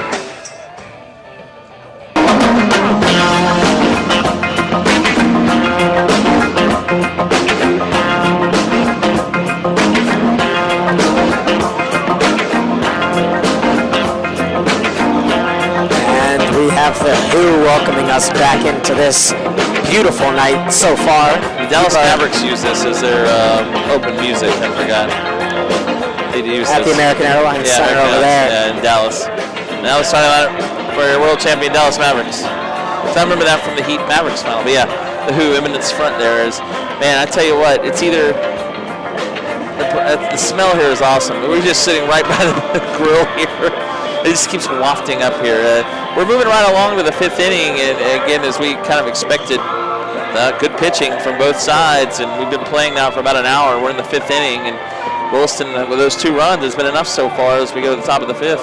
Yep, Ryan Battle up to bat now. He struck out swinging in the 2nd inning, 1 of 5 strikeouts. Hey, show me some, kid. Show me some. Eddie Miller, the lefty with the big kick and deal. Fastball down the middle, tipped and caught by the catcher, Libanow. Strike 1. More smoke. Yeah, you love the smell of it. Yeah. Nothing like grilling and peanuts and Cracker Jack at a baseball game. 2nd pitch, swung on and missed as well. 0-2 the count to Ryan Battle. Got a score tonight. I almost forgot this game was going on tonight in Tallahassee. Started at 6 o'clock. And top of the 7th, Florida 3, Florida State 2. Good game in Tallahassee tonight. Yeah, Florida trying to clinch that series against FSU. Almost an amazing play again by Layden, but he could not come out with that one, and that one drops just behind the second baseman for a base hit by Ryan Battle, the 4th hit of the game. Yeah, and again, you're right, the play that was made earlier to Rob Kano by Layden, that time he leaped up there and tried to make the play again, just over his glove, and for Williston, hit number 4, and they have the leadoff hitter on for the 2nd time tonight. Yep, and that ends the streak of 5 straight for Miller, and now Ricky Vanasco's up to bat. He struck out also in his only at-bat this game. He turns to bunt and fouls it straight down for strike 1. It's been a couple sacrifices and a couple missed sacrifices so far in this one. On first base is Ryan Battle. Battle 3 steals on 4 attempts this season, so a lot of these players for Williston do not get caught stealing a lot. Battle doesn't have too big of a sample size here, and with Miller's high leg kick, I doubt he goes. We'll see if Vanasco turns to bunt again. He does, and this one gets put down the first base line beautifully. Running over is Miller, flips it to first and makes the play. Spinelli, the first baseman who is not hitting, secures it, and that's 1 away. Well, the sacrifice worked back in the 3rd. Britton Hall sacrificing Langworthy to 2nd, and he came home to score a double. He probably could have scored from first on that. But again, for the 2nd time tonight, Williston able to get the runner over, and another runner in scoring position with only 1 out. Speaking of him, Langworthy is up to bat now, 1 for 2 in this one. Last week in the game that Langworthy pitched, he went 1 for 3 with an RBI and just did everything in that one. RBI. If he was the only hitter in that game, they would have won 1-0 because of the way he was pitching. Game-winning RBI actually drove in the first run in that game. Was our Sonic player of the game, so gave him a $10 gift certificate to Sonic in Gainesville. He was very appreciative of that. You would expect some free food there. With Tyler Moore's pitching, he's, I would say, the early favorite, but you never know. Cameron Coffey with that RBI double. We'll see what he does. There's a couple more innings. Has been our player of the game already once this year when we did the game against Chiefland, so if we could give it to Moore, that would be 3 different players in 3 Williston games, and of course they'll have another game Thursday night. We'll broadcast here on the Prep Zone against Trenton, senior night for the Red Devils. Curveball over the plate and then fastball fouled back, so that's an 0-2 count to Langworthy. I talked about Eddie Miller's first pitch strike frequency, and that's 70%, so 7 out of 10, and I think that is pretty correct, as 7 out of the 10 guys in this game probably have seen a first pitch strike, and this one, every pitch this inning's been a first pitch strike, so the 0-2 count with a runner on second. That's Battle on second. Not so great speed. Radar doesn't look great. No, I must say. And Langworthy reaches, swings, and misses, and that's strikeout number 7 for Eddie Miller. Yeah, not a great swing. Langworthy kind of reached out after that and looked like he was trying to save the runner there a little bit, but he swung at a pitch outside. But you mentioned Miller still has at least 1 strikeout in every inning tonight, and that's a big second out with Britton Hall coming up. There's a little bit of red and yellow south of town, but unfortunately it looks to be kind of moving northeast. So Hopefully it will stay away. This game's going quickly. They only need probably about 30 more minutes to get these last 2.5 innings in. Oh, another try for a late time call, and this one's thrown down the second. Well, a little late by Libanow, but Britton Hall called time way too late. He did, and that's the thing. You can't wait that long. I mean, the pitcher's already into his motion. If you want to try and call timeout, the umpire's not going to give that to you. And once again, he didn't. Attempt twice tonight to Williston hitters. Believe that pitch is outside, so the count is 1-0 now to Britton Hall. Britton Hall 0 for 1 with a strikeout and a sacrifice bunt. Runner on second. I believe the umpire called time there. No, actually, Britton Hall just jumped out of the batter's box before Miller pitched, and Miller's not happy about that. So, yeah, he called time, I believe. I think the count's 1-0. Could be 1-1. A little bit of confusion on the diamond. Hall keeps wanting timeout, and I could swing that time. A high pitch that was called a strike. So now the count 1-2. Well, listen, fans didn't like that call. I thought Hall pretty obviously went around. It was a high fastball. I'm not sure. It was maybe closer than I realized when I saw it live. 2 strikes now. Miller will try to fan his 8th batter of the game, and he will successfully filthy sinker down and outside. And strike 3, swinging for Britton Hall. That'll do it for the top of the 5th. 2-0 is the score. We'll listen to some baseball greats on the radio. We'll be back with you in the bottom of the 5th. Williston 2, Trinity Catholic 0. Sunstate Federal Credit Union wants to invite you to bank local. What does that mean? It's simple. Banking with Sunstate stimulates your local economy by keeping the money right here in North Central Florida. Bring your money home instead of sending it off to New York or North Carolina. Not a member? Not a problem. It's easy to qualify and join. With free checking, direct deposit, online banking, no minimum balance, great loan rates, and Sunstate's nickel back program, you earn a nickel for every signature debit transaction. Why wouldn't you bank local? Sunstate Federal Credit Union, your local credit union. Sunstate Federal Credit Union, federally insured by the NCUA. Want your school or club sporting events on the internet in just minutes? Log on to EasyStream.com and find out. That's EasyStream.com. EasyStream, streaming made easy. Bill, I've got to find a way to raise some money for my athletic program. Any ideas? Now that you mention it, I do. Have you heard of EasyStream.com? It's the easiest way to broadcast your school's games on the internet. EasyStream.com. Sounds interesting, but how is that going to help me raise money? You can get sponsors for your broadcasts on EasyStream.com. Your school can provide a key service to the community and make money doing it. What a great idea. My school will love this. I'm going to contact EasyStream.com today. What's the number? Just call 1-800-866-7510 or log on to EasyStream.com for more information. They'll have you broadcasting in no time. EasyStream.com. Streaming made easy. Call 1-800-866-7510 today. James Larger. Little Sweet Caroline there. You gotta love it. Bottom of the 5th inning here. Daniel Gilman with Marty Paulman. James Larger, the DH, is up to bat as Tyler Moore continues to deal. 4 innings, 3 hits, 2 strikeouts so far. Continuing to see lightning off to the south. Well, if we don't talk about it, maybe it'll go Maybe you're right. Maybe it's one of those things. Oh. This one fouled backwards, so a quick 0-2 count. Getting late for I think Trinity Catholic now. 3 more at-bats, though. I think Moore sees the impending storm and kind of is cricketing his pitching. He wants to throw some more strikes, get this game over with. So the 0-2 pitch here. Ooh, that was pretty. It was a nice looking pitch. Yeah, that was an off-speed pitch that ended kind of over the middle. Umpire got the attention that time, was looking off to the... Yeah, I guess saw that's not. 1-2 is the count now to James Larger. Umpire, I could tell, saw the lightning that time or heard thunder. And that's one right down the middle. That's strike 3. 3rd strikeout of the game.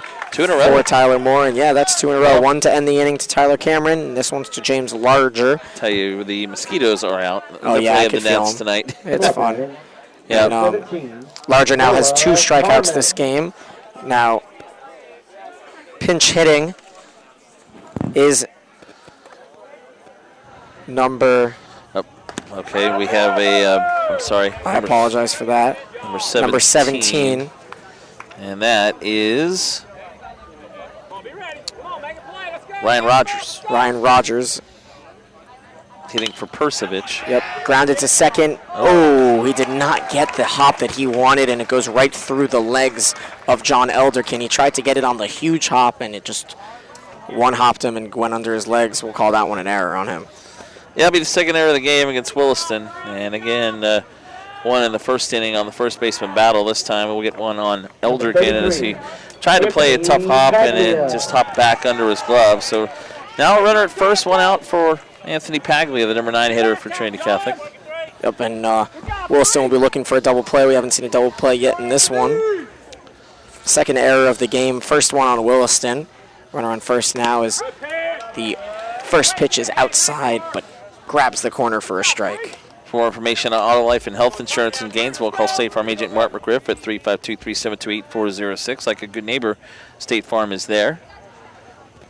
And the second one fouled back, so another 0-2 count here for Moore. Marty Palmer along with Daniel Gilman live tonight from Trinity Catholic High School. Bottom of the 5th, Williston leads Trinity Catholic 2-0. And on the mound is Tyler Moore, and Tyler Moore's been dealing. Hasn't really had to do much at the plate. He's 0 for 2, but on the mound he's held his opponent Trinity Catholic to only 3 hits. This one high and outside, so the count's 1-2 to Anthony Paglio, the center fielder, and 9 hitter. On deck is Andrew Pareso, who's also 0 for 2. A lot of these hitters are 0 for 2, and even though there's been 2, and I apologize, that's the second error on the game for Williston. Williston has both of the errors. 1-2 pitch, curveball outside, never, curved back in. Yeah, Moore has been pretty solid. 3 hits allowed through 4 1/3, 3 strikeouts. And no walks so far. And like we mentioned, he's coming off of a complete game shutout versus Vanguard in their 4-0 win on Thursday. This one's up the middle, double play ball. Elderkin to the shortstop Hall, but Elderkin knew that was a poor throw, so there was no chance at 2. But nonetheless, they get the fielder's choice, 4-6. If he flips the ball quicker to Hall, Hall could probably get the double play, yeah. And Hall's got a good arm, but Elderkin just a little flip that took a while to get there, and that allowed Paglia to get the first. So now the inning stays alive, and now you're at the top of the order for Andrew Pareso. Pareso, like I mentioned, 0 for 2, a ground out to the pitcher and a ground out to Hall at short, and he's stealing, and no chance to get Paglio there. He's got a lot of speed and steals second. So the second runner in scoring position this game for Trinity Catholic. The first one was last inning when Libanow got to second. Now Pareso with a chance to put his team on the board, runner on second. 6 stolen base for Paglia, that leads the team. Pareso with 5 RBIs this year, second on the team, batting .250, that leads the team. So there's a reason why he's their leadoff hitter, and there's some speed on the base path, so I'm sure a single will probably score him as long as he gets past the infield. Count 2-0. This one, fastball right down the middle. Hall overruns it, but gets back. Throw to first. Oh, dropped. Second one dropped by Ryan Battle, and that's an E on the first baseman. Actually, that is not Battle at first base. It was 17. That's not number 18, according to I don't have a number 18. It's Joey Long. I apologize. Joey Long, the sophomore first baseman. Okay, the wrong roster. Well, either way, that's an error. So 2 errors in the inning. That keeps it alive for Layden. And again, that's a play that Hall makes the throw. It's a little low, but the first baseman's got to make that play. And instead of the inning being over, Trinity Catholic has the tying runner first. First and third, 2 outs. Thomas Layden up now. First pitch, a ball. Trinity Catholic this inning, no hits, but 2 errors for Williston. That could lead to runs here, and it would be unearned, but nonetheless it would count as runs. But so Tyler Moore trying to work out of a jam here that he didn't necessarily put himself in, but he's in now. Second pitch low and inside, ball 2. Thomas Layden just reached on an error in the first, grounded out to second in the third, and made it a spectacular catch in the field to rob an RBI from Williston earlier. No, Coach Hall said it before the game. Williston's got to play good defense behind their pitchers. They normally do, and tonight, this inning, it's been a little shaky. Now you got a 3-0 count. Getting himself in a lot of trouble with their most powerful hitter, Ralph Libanow, on deck. Leads the team with 7 RBIs. Catcher Layden has a 3-0 count to work with. We'll see if he has the green light here. First and third, he takes right down the middle for strike. And again, two teams that play small ball, errors can be huge. 3-1 pitch right down the middle again, fouled off. So Tyler Moore is kind of telling Layden, I don't want to face Libanow. See what you can do for me. And now Bond will talk to the umpire. I don't know what this would be about, as he's pointing to the mound, and Scott Hall's going to come to the mound and talk to his team. They're all using this as a timeout, but it's something about the pitcher. Bond maybe complaining about look out for the balk or see what's going on here. Yeah, not sure. A lot of hand gestures. He definitely was pointing towards the mound, as that quickly ends for both teams. So now we have a huge payoff pitch. Runner on first and third. Runner on first will be going with the 3-2-2. Yep. It's the bottom of the fifth inning. Scores 2-0 Williston. The tying run is on first base. Andrew Pareso reached on an error. So did Anthony Paglio, and this one is fouled off. Tommy Bond does coach third base. Do it again. For the Celtics, as well as the head coach. And do see a lot of coaches do that in high school baseball. Scott Hall does not coach down at third, though, for Williston. So off again will be Pareso on the pitch. Paglio got to third on a steal and then the error. So here's the 3-2 pitch. Another foul ball. A good fight here by Layden. Layden is staying alive, doing a good job fouling it out on the right field line that time. And now the umpire is out of baseballs. That's what happens when you foul off back-to-back pitches after getting the count full. So we'll have the 8th pitch of the at-bat coming up for you. Scores 2-0 Williston in the bottom of the fifth inning. Trinity Catholic has first and third with 2 outs. Both runners reached on errors. One by the second baseman, one by the first baseman. Here's the 3-2 pitch. Runner goes, and it's chopped foul. That was clearly ball 4, but Layden stays alive. 3-2 Florida now going to the top of the 8th in Tallahassee.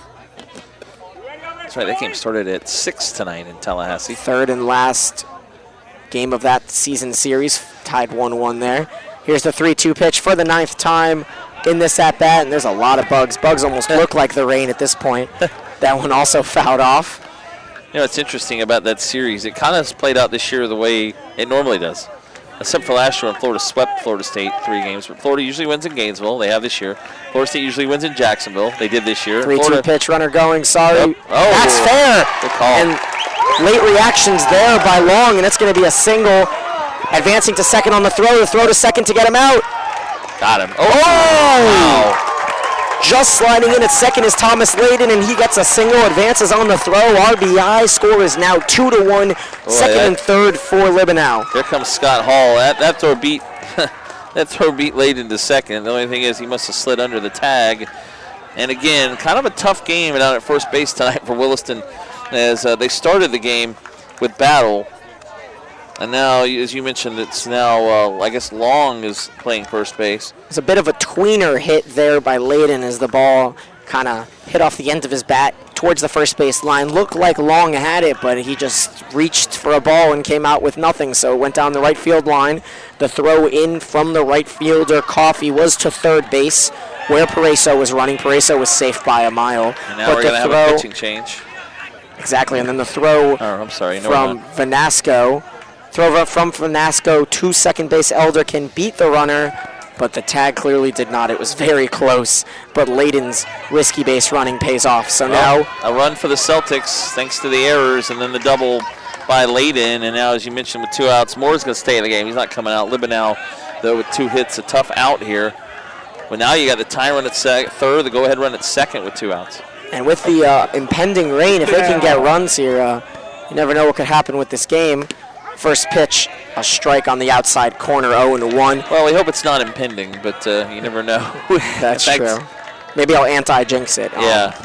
Libanow 2 for 2 in this game with both singles in the hole at third base and shortstop, and this one blocked beautifully by Kano. A good stop by Kano, otherwise that may have given Pareso a chance to score. Score 2-1 here in the bottom of the 5th inning. Daniel Gilman, joined by Marty Paulman on the PrepZone.com's production of Tuesday night baseball here at Trinity Catholic High School on their senior night. Plenty of balloons, plenty of fans. Here's the 1-1, blocked again by Kano. Makes it 2-1. Yeah, but if Williston's had any problem in this game, it's been at first base. Yeah, it has. And Hall's made a couple really nice plays and has not been bailed out by the first baseman. And that time a ball hit down the line just fair and just past the first baseman Long, and it ended up being the first run of the game and the fourth hit of the night for the Celtics, late in bringing in that run. 2-1 pitch stays outside. 3-1 now. It's almost like Moore would probably rather face the cleanup hitter Logano with a force at any base, but Libanow, the team's leading RBI hitter and 3 hitter, 2 for 2 in the game. We'll see a 3-1 pitch here from Moore. Second and third, 2 outs, right down the middle, sliced down the left field line and just foul. Yeah, trying to go opposite field with Libanow's gone his first 2 at-bats and tried to dump that one in down the left field line, just foul. So we'll now have another full count pitch, and Moore has been extended this inning much more than he has any other inning of the game so far. Yeah, 14 pitches in the last 2 batters as we saw that 11 pitch at-bat to Thomas Layden as the raindrops come sprinkling down. And now it's coming in a little harder. 3-2 count here for Libanow, possibly the last at-bat of the game until the rain delay, and he gets walked. That one's outside. That'll load the bases. Moore really needed that one. So now with the bases loaded, Colin Logano will come up to bat. Well, I mean, a little bit of rain coming down. We're not going to stop this right now until it gets harder. We are right outside here, and yeah, now it's starting to come down a little bit harder. All right, well, let's stick with this for just now. Yeah, it's a good idea. We'll put some plastic over the computer and yeah, it's a good idea. Other broadcast thank you. Equipment. See what we can do to prolong this broadcast here before the rain gets us. Here's the pitch to Logano, strike 1. Yeah, it's a, we don't have to worry about this normally for in the press box in football season, but in baseball, it's a different story. That's not a bad idea, putting that strike 2 there. I try with my innovative plastic over the for the headphones over there. So now the count 0-2 early to Logano with the bases loaded and 2 outs. This is a very big at-bat in this game with the rain coming down. Scores 2-1 Williston over Trinity Catholic, bottom of the 5th inning. The 0-2 pitch right down the middle. Swing and a miss, strike 3. He's got to throw to first. The throw to first is in time. Long grabs this one, and that'll end the inning. Through 5 inning, Daniel Gilman here with Marty Paulman. Score Williston 2 and Trinity Catholic 1. Stranded the bases loaded, and we'll be back right after this commercial break with Marty at play-by-play. Williston 2. State Farm, this is Jessica. Hey, Jessica, Jerry Newman. Does State Farm offer more discounts to more drivers? Yep, like the good driver discount. So it's for good, but not great drivers? No, Jerry. There's also the multi-line discount. For calling from multiple lines while driving? You should never use a phone while driving. I only make calls from my car when I'm stuck in a ditch or something. Are you in a ditch? Yes, I am. State Farm offers more discounts to more drivers than any other insurance company. Get to a better state. Your local agent in Gainesville is Mark McGriff. Call 352-372-8406. Sun State Federal Credit Union invites you to bank local. What does that mean? It's simple. Banking with Sun State stimulates our local economy by keeping your money and its impact right here in North Central Florida. Bring your money home. Not a Sun State member? Not a problem. It's easy to qualify and join. With free checking, no minimum balance, direct deposit, online banking, electronic bill pay, a smart smartphone app. No minimum balance, great loan rates, and Sun State's Nickelback program. Why wouldn't you bank local? And speaking of local, all of Sun State's employees, from tellers and member service reps all the way up through the volunteer board of directors, are local. They live here, shop here, eat here, and work in North Central Florida. You can't say that about the national banks. When you take out a loan with a national bank, the money goes to headquarters somewhere out of state. Credit unions are not for profit, not for charity, but for service. That's why Sun State's loan rates are so low. Let Sun State show you the difference and make a positive impact on our local economy. Sun State Federal Credit Union, your local credit union. Sun State Federal Credit Union, federally insured by the NCUA. All right, welcome back. Williston has 2 runs, 4 hits. They've now committed 3 errors. And the Red Devils have left 3 on base. Trinity Catholic with a run on 4 hits. And they have committed no errors.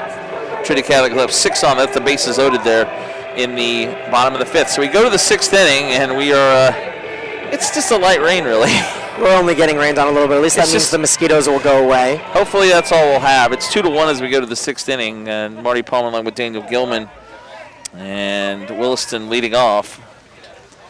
It is Cameron Coffey. He bunts his way back to Miller, though, and 2 high hops. Miller throws the first. Boy, close play. Not really what you want from your power hitter. Yeah, and again, he struck out and then had that RBI double in the third, which is the difference in the game. Trying to bunt his way on to lead off the inning, and he bunts it right back to Miller. Miller makes a good throw to first, so 1-3 put out, 1 out in the top of the 6th. Some of the folks have left these stands here. Seeking shelter. Number 13.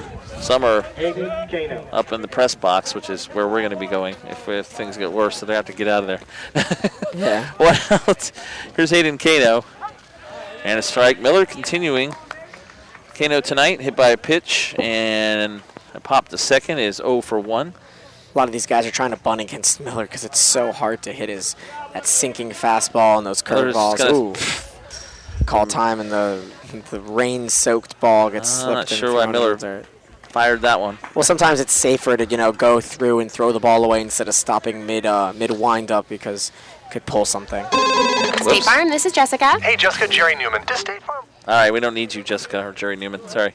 They hit a button there. The computer, as that's hit into right field, but medium depth and right, the play is made out there by the Celtics' Colin Logano. And there are 2 outs quickly here in the 6th. Yeah, the computer is now being covered up by different objects. We aren't being covered, though. Yeah, but We're troopers. It has lightened up a little bit here. So 2 outs. Tyler Moore is due up. He's 0 for 2. Out to the pitcher and a strikeout. I guess an umbrella would have been a good idea. Maybe it would have a been tent. smart. Whatever. RIP our scorecards, but it's fine. Yeah, they're just a little soaked. Pretty wet at this point. Number 3. It's an idea for Mike right out in the future is a tent for us, please. 2 outs, and Moore now will hit. Moore 0 for 2. Swing and a miss, the fastball up and in, and it's 0-1. We've heard a lot of swings and misses by Williston. They just got those 2 runs on the board and ran away with it. There's another strike, and it's quickly 0-2 to Moore. Moore now only holding on to a 1-run lead, and Miller's going to throw anyway. Moore had called timeout well before that this time. Umpire gave it to him. Last time these 2 teams played, Moore started, got pulled for Vanasco. Miller is throwing like he's double parked. That's inside, 1-2. He is moving in a hurry. He's throwing like he's got somewhere to go after this. 1-2 is inside, 2-2. I think he knows that his team's down 1, and he's doing what's smart right now. And if it continues to rain, the game could be called and could be a Williston win in the 6th inning. So he wants to get his team up to bat. Florida State ties it up, bottom of the 8th, 3-3 on a home run by full count now Marcancini. So now 3-2. That's the game in the bottom of the 8th in Tallahassee. Here it's 2-1 Williston here in the top of the 6th. 3-2 the count to Moore after Miller was ahead 0-2. And the pitch from the lefty Miller. Swing and a miss, strike 3. It's number 9. Miller, again, at least 1 strikeout in every inning. As you said, Daniel, now 9 in the game. Williston goes 1-2-3 here in the top of the 6th. So now we move to the bottom of the 6th. It's 2-1. Williston leading Trinity Catholic. And we will take a break. Come back as the rain lightens up somewhat here. Back after this break in Ocala here on the Prep Zone. Soft serve, let's shake through yonder window breaks. Oh, I get it. A little Shakespeare for Sonic's Summer of Shakes. Yeah, I thought I'd write 25 Shakespearean monologues, 1 for each flavor. Nice. Did you use iambic pentameter for each one? Oh, I don't know what that is. It's a literary device. No, I used a different literary device for mine. Oh, which one? A pen? Celebrate summer with 25 real ice cream shakes, all half price after 8 p.m. This is how you Sonic. For a limited time, only participating Sonic drive-ins. Call Star Sonic for specials. Not all carriers covered. Message and data rates apply.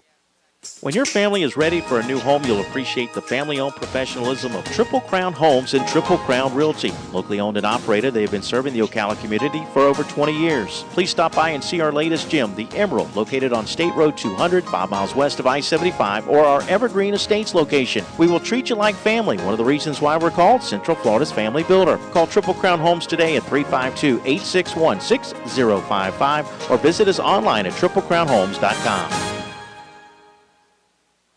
Mike, why are you wearing camouflage at the office? It's chickenflage. To protect my Zaxby's boneless wings meal with new spicy honey barbecue sauce. That's 2 amazing flavor sensations in one. I've got to keep it hidden. Chickenflage keeps me off the grid. Everyone can see you. No, they can't. Oh, hi, Mike. Nice camouflage. Told you.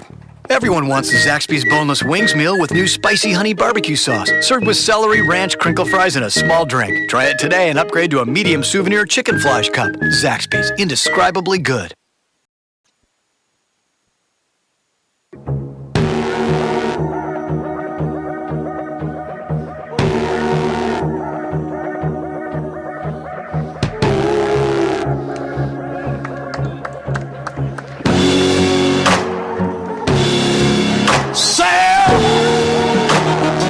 All right, bottom of the 6th, sailing on at the bottom of the 6th as Eddie Miller takes the first pitch for a ball. Fouls that back. It's 1-1. A little more rain and we might need some sails. We need to sail away, and the rain now is actually picked up again. Well, bottom of the 6th, it's 2-1. Ricky Vanasco has come on for Williston as Miller right back to the pitcher Vanasco on to first in time, and 1 out here in the 6th. 5 innings tonight for Shyler Moore. Allowed 4 hits, 1 run. That run was unearned. 1 walk and 4 strikeouts for Moore tonight. Very, very similar to the last time these two teams played. Moore pitched 4 innings, let up 1 run, 3 hits, 8 Ks. Then Vanasco came in, pitched 2 innings with 1 strikeout and 3 walks. Vanasco has a .84 ERA this season and has 4 wins in 7 appearances. Doing a good job in relief, as you mentioned, as the first pitch is the ball, 1-0 to Cameron. And Cameron tonight has reached a fielder's choice and struck out, as that is outside as well. Yeah, that fielder's choice was an attempted sacrifice bunt. Then Moore made a great play and threw it over to second. And in for a strike, 2-1 from Vanasco. Well, the good news is right now it's just a little rain. 2-1 outside. And there's not much gameplay left. 3-1 now. So 3-1 the count.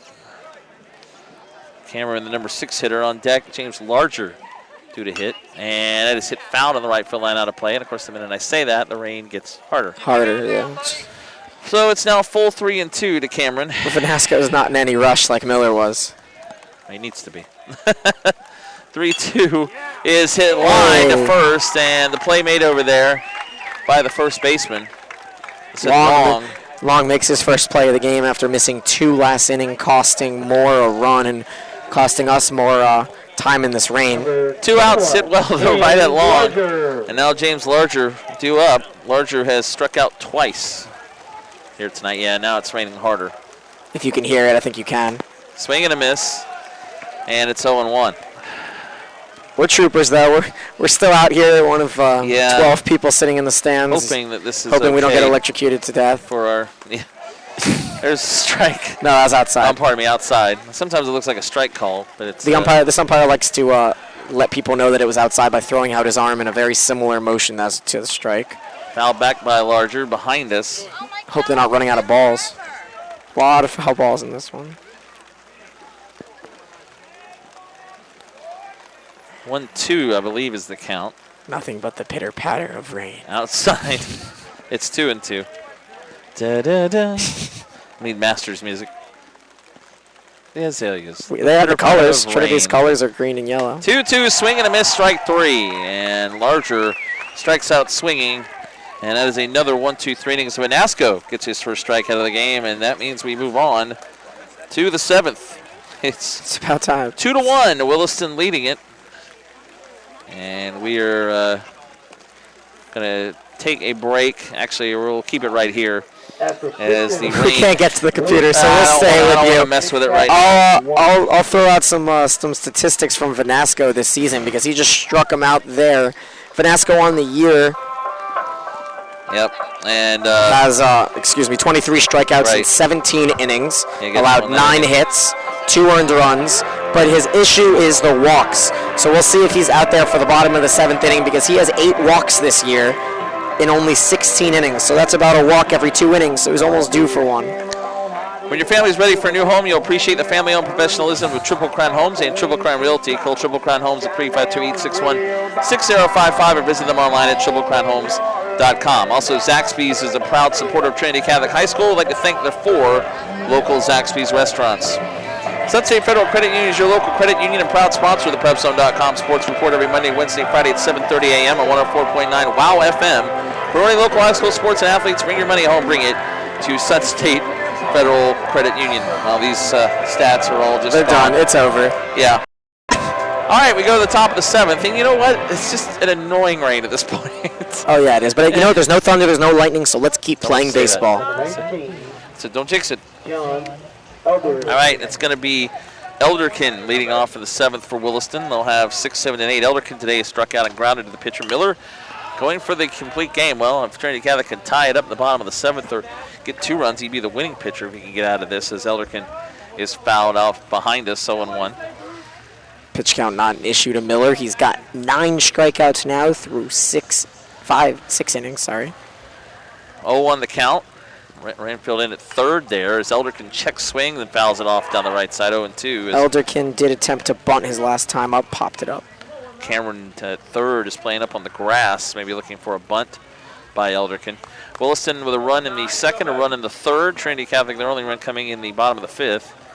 And it's 2-1 here as we now play the top of the 7th.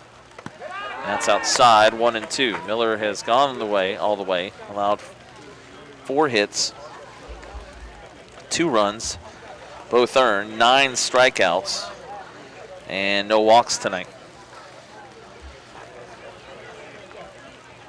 1-2. Pitch on the way.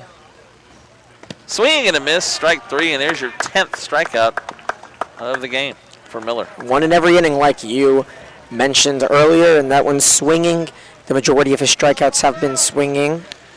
I wonder if we get, they should give away something free for 10 strikeouts or more. 7 of the 10 strikeouts were swinging. His first 3 were looking in the 1st and 2nd inning, and since then, 7 straight swinging strikeouts. Mason Burton had an RBI single in the 2nd. He's 1 for 2. First pitch is a fastball high, 1-0. Continuing to rain here.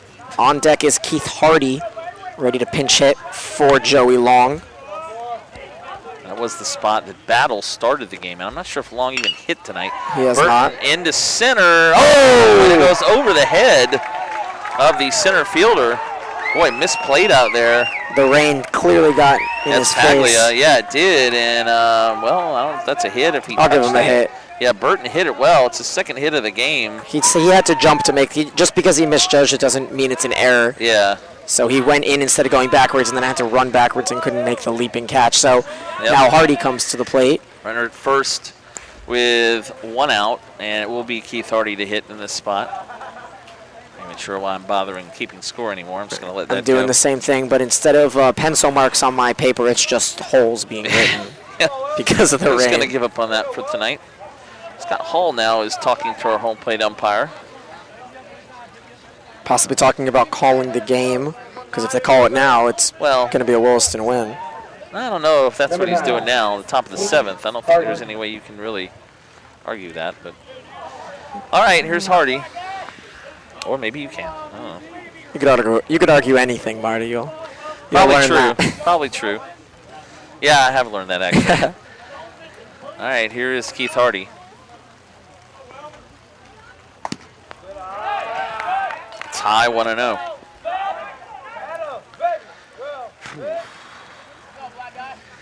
We've settled in for a steady rain shower, it appears. 1-0 to Hardy is right down the middle for strike, 1-1. As I attempt to bubble in the 1 for strike, and that's not working for me.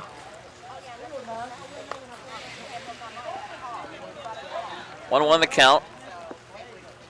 Burton with a pretty good lead at first as Miller looks in, and Hardy swings and misses, and now it is 1-2. Hardy pinch ran earlier in the game, was a courtesy runner for the catcher Cano, and scored the first run of the game. So Hardy's responsible for the first run off of that RBI single by Burton. 1-2. Called, strike 3. Burton is now on first, and that's the 11th strikeout of the game. It's the, as you said, 11th strikeout. And now Vanasco will bat, and he is in that number 9 spot. Now the pitcher for Williston with a runner at first and 2 outs. What? We're having some fun First here in pitch the from rain Miller now. is in for a strike, 0-1. Coming up after this game, I'll be drying out.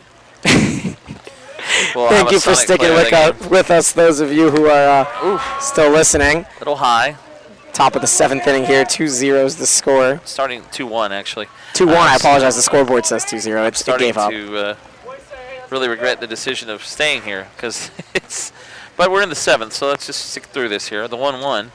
Swing and a miss again. Good fastball. Boy, Miller is just rearing back. No sign of fatigue for him. Who's Trinity Catholic have coming up? Can you look at your scoreboard? In the next inning, as I peel the wet page off. And there's called strike 3. Trinity Catholic. Didn't like that call. We'll have their 7, 8, 9, Larger, Rogers, and Paglio up to the plate. Okay, well, at bottom of the order. Was that a strike 3? Yeah, called strike 3. So number 12. Vanasco taking. So he strikes out the side as Miller, and that gives him 12 Ks, but unfortunately, he trails 2-1 does Miller and Trinity Catholic as we go to the bottom of the 7th. The Celtics need a run to tie and 2 to win it. Oh, no. And Ricky Vanasco will try to shut down that part of the order and end the ball game for Williston and try to get their 21st win of the season in 23 games. And up first, I apologize. It's the 8-9-1. Larger struck out to end that inning. Right. So it is the 8-9-1. Okay, so it'll be... as we enter the last inning, the bottom of the last inning. It'll be, well, Rogers hit. Rogers pinch hit for Persevich, then Paglio, and then Parezo, as long as there are no pinch hitters. It looks like we might have a pinch hitter. Let's see. No, that's Rogers. That's Rogers. I apologize. Earlier. He was a pinch hitter. And Vanasco will come in for the 2-inning save. .88 ERA this season. Rogers reached on an error in the 5th inning. Williston, 2 errors in that 5th inning led to Trinity Catholic's only run of the game. That run unearned. As Williston tonight has out-hit Trinity Catholic 5-4, and they lead it 2-1. And Vanasco has control issues, as I mentioned. He has averages a walk every 2 innings, and with this rain, we'll see if that's a factor here. It's only a 1-run game, so if any of these batters get on base, a pinch runner and a bunt puts a guy in scoring position. Trinity Catholic, besides their 1 outburst inning, only had 1 runner in scoring position the entire game. Couldn't score him, but then when they got errors on, they scored after that 2-error inning in the field. Ryan Vanasco trying to save this game for Tyler Moore. Moore now is at 3rd base. And I think the PA here, the public address system, is gone. Here's Rogers. First pitch up and in, 1-0. Well, if I haven't mentioned it in the last 5 minutes, it's still raining. It's raining pretty hard. It's not hard, it's just a steady, annoying rain. 1-0 the count. We have different definitions of raining hard, but... Maybe you're right. Maybe I've been in worse rainstorms before. The 1-0, again, the minute I say that, it actually starts raining harder. Oh, yeah. Now it's 2-0. 2-0, and Vanasco just trying to get out of this one. Boy, he pitches quickly, and a fastball down the middle, 2-1. So Rogers... On deck is Paglia, number 9 hitter, and then back to the top of the order, Parezo do up swing and a miss there at the fastball, and it's 2-2. It is the bottom of the 7th, and if this game does conclude here, we are going to wrap it up quickly with our post-game show and our player of the game and get out of here, as the 2-2 is hit foul out of play, and it remains 2-2. Well, Vanasco trying to save it for Tyler Moore, who is in line to get the win, would be 5-0, unless Trinity Catholic can tie it up here. Would he be your player of the game, Moore? Oh, Rogers fouled it off and it hit him in the helmet, but it's still 2-2. Probably, because there hasn't been a lot of offense. Coffey had the RBI double, but I mean Moore's got zero earned runs. I think I would give it to him. I mean Miller probably played the best of anyone in this game, but he'll be the losing pitcher as of record right now. He had 11 strikeouts. 2-2, swing and a miss, strike 3. Vanasco's 2nd K, and he has retired 4 in a row since coming in relief in the 6th. And with 1 out, as Rogers strikes out, it'll be Paglia. Paglia has grounded to 2nd and reached on a fielder's choice. He scored the only run of the game for Trinity Catholic back in the 5th. Reaching on the fielder's choice after the error. If only Eldridgen had flipped faster, it would have been a double play, but they reached on error, fielder's choice, error, and then Apparently, the RBI single.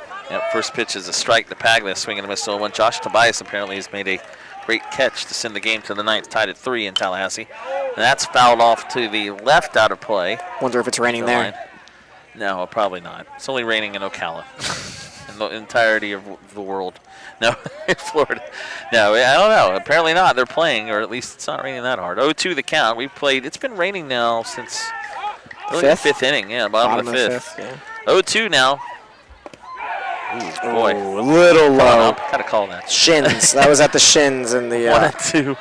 Yeah, it was a little low and inside. Umpire wants to hear nothing from that bench. And well, Williston won the first meeting 3-1, trying to complete the season sweep of Trinity Catholic.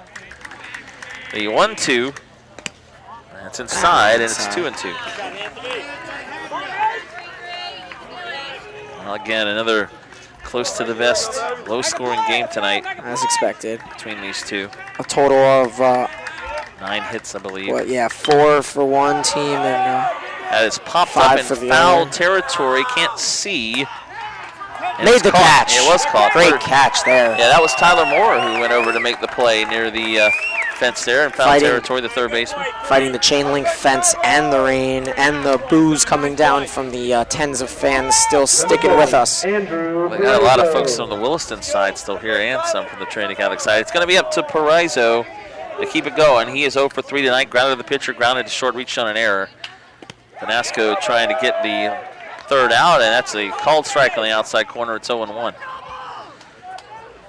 Williston trying to go to 21-2. It would drop Trinity Catholic to 10-12. Low and outside. Williston with 1 game left Thursday night against Trenton. We'll have that game on the prep zone beginning at 6:45. Pregame 7 o'clock first pitch on Thursday night. Trinity Catholic will close their season at Fort White.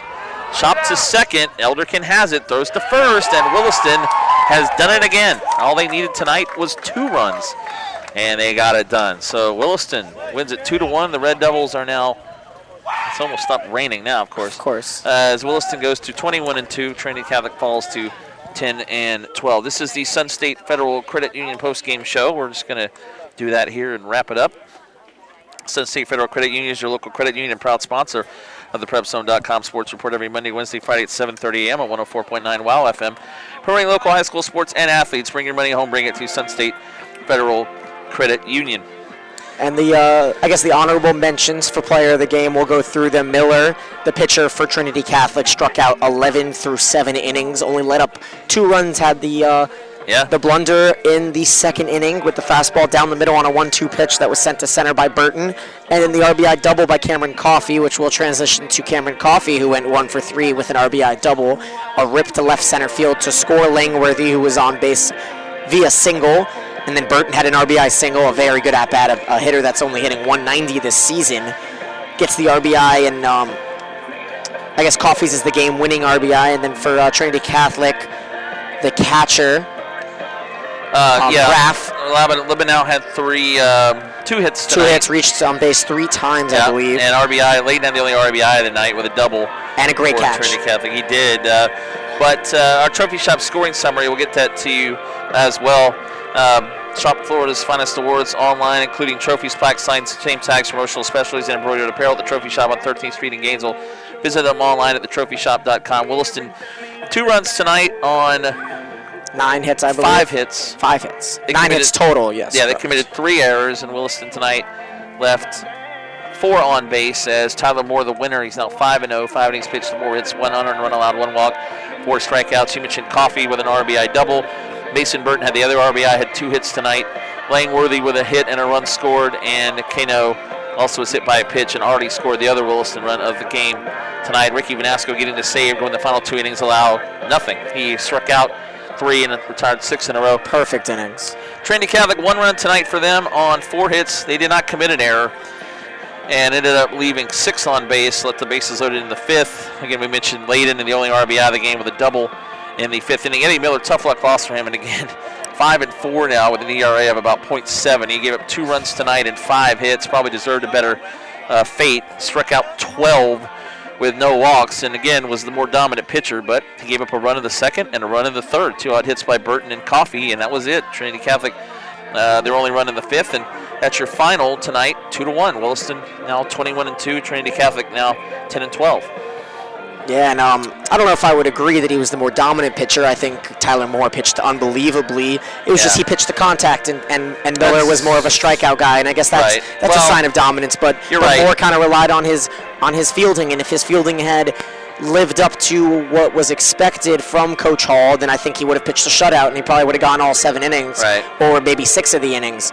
But as a contact pitcher, he pitched very well. He got 3 strikeouts, which is impressive for a guy like that, and he would extend his record and stay perfect. And I think that's my player of the game. And you're right, our Sonic player of the game brought to you by your local Sonic Drive-In. What do you call a place with 25 flavors of roll? Had mixed ice cream and shakes anytime, day or night. You call it Sonic. That's what. And tonight is the senior pitcher Tyler Moore, who's now 5-0. Didn't get a shutout tonight, but got the win in 5 innings, allowing 4 hits, 1 unearned run, 1 walk, 4 Ks. He's our player of the game. Before we let you go, let's tell you about our sponsors again at Trinity Catholic Baseball. Triple Crown Home.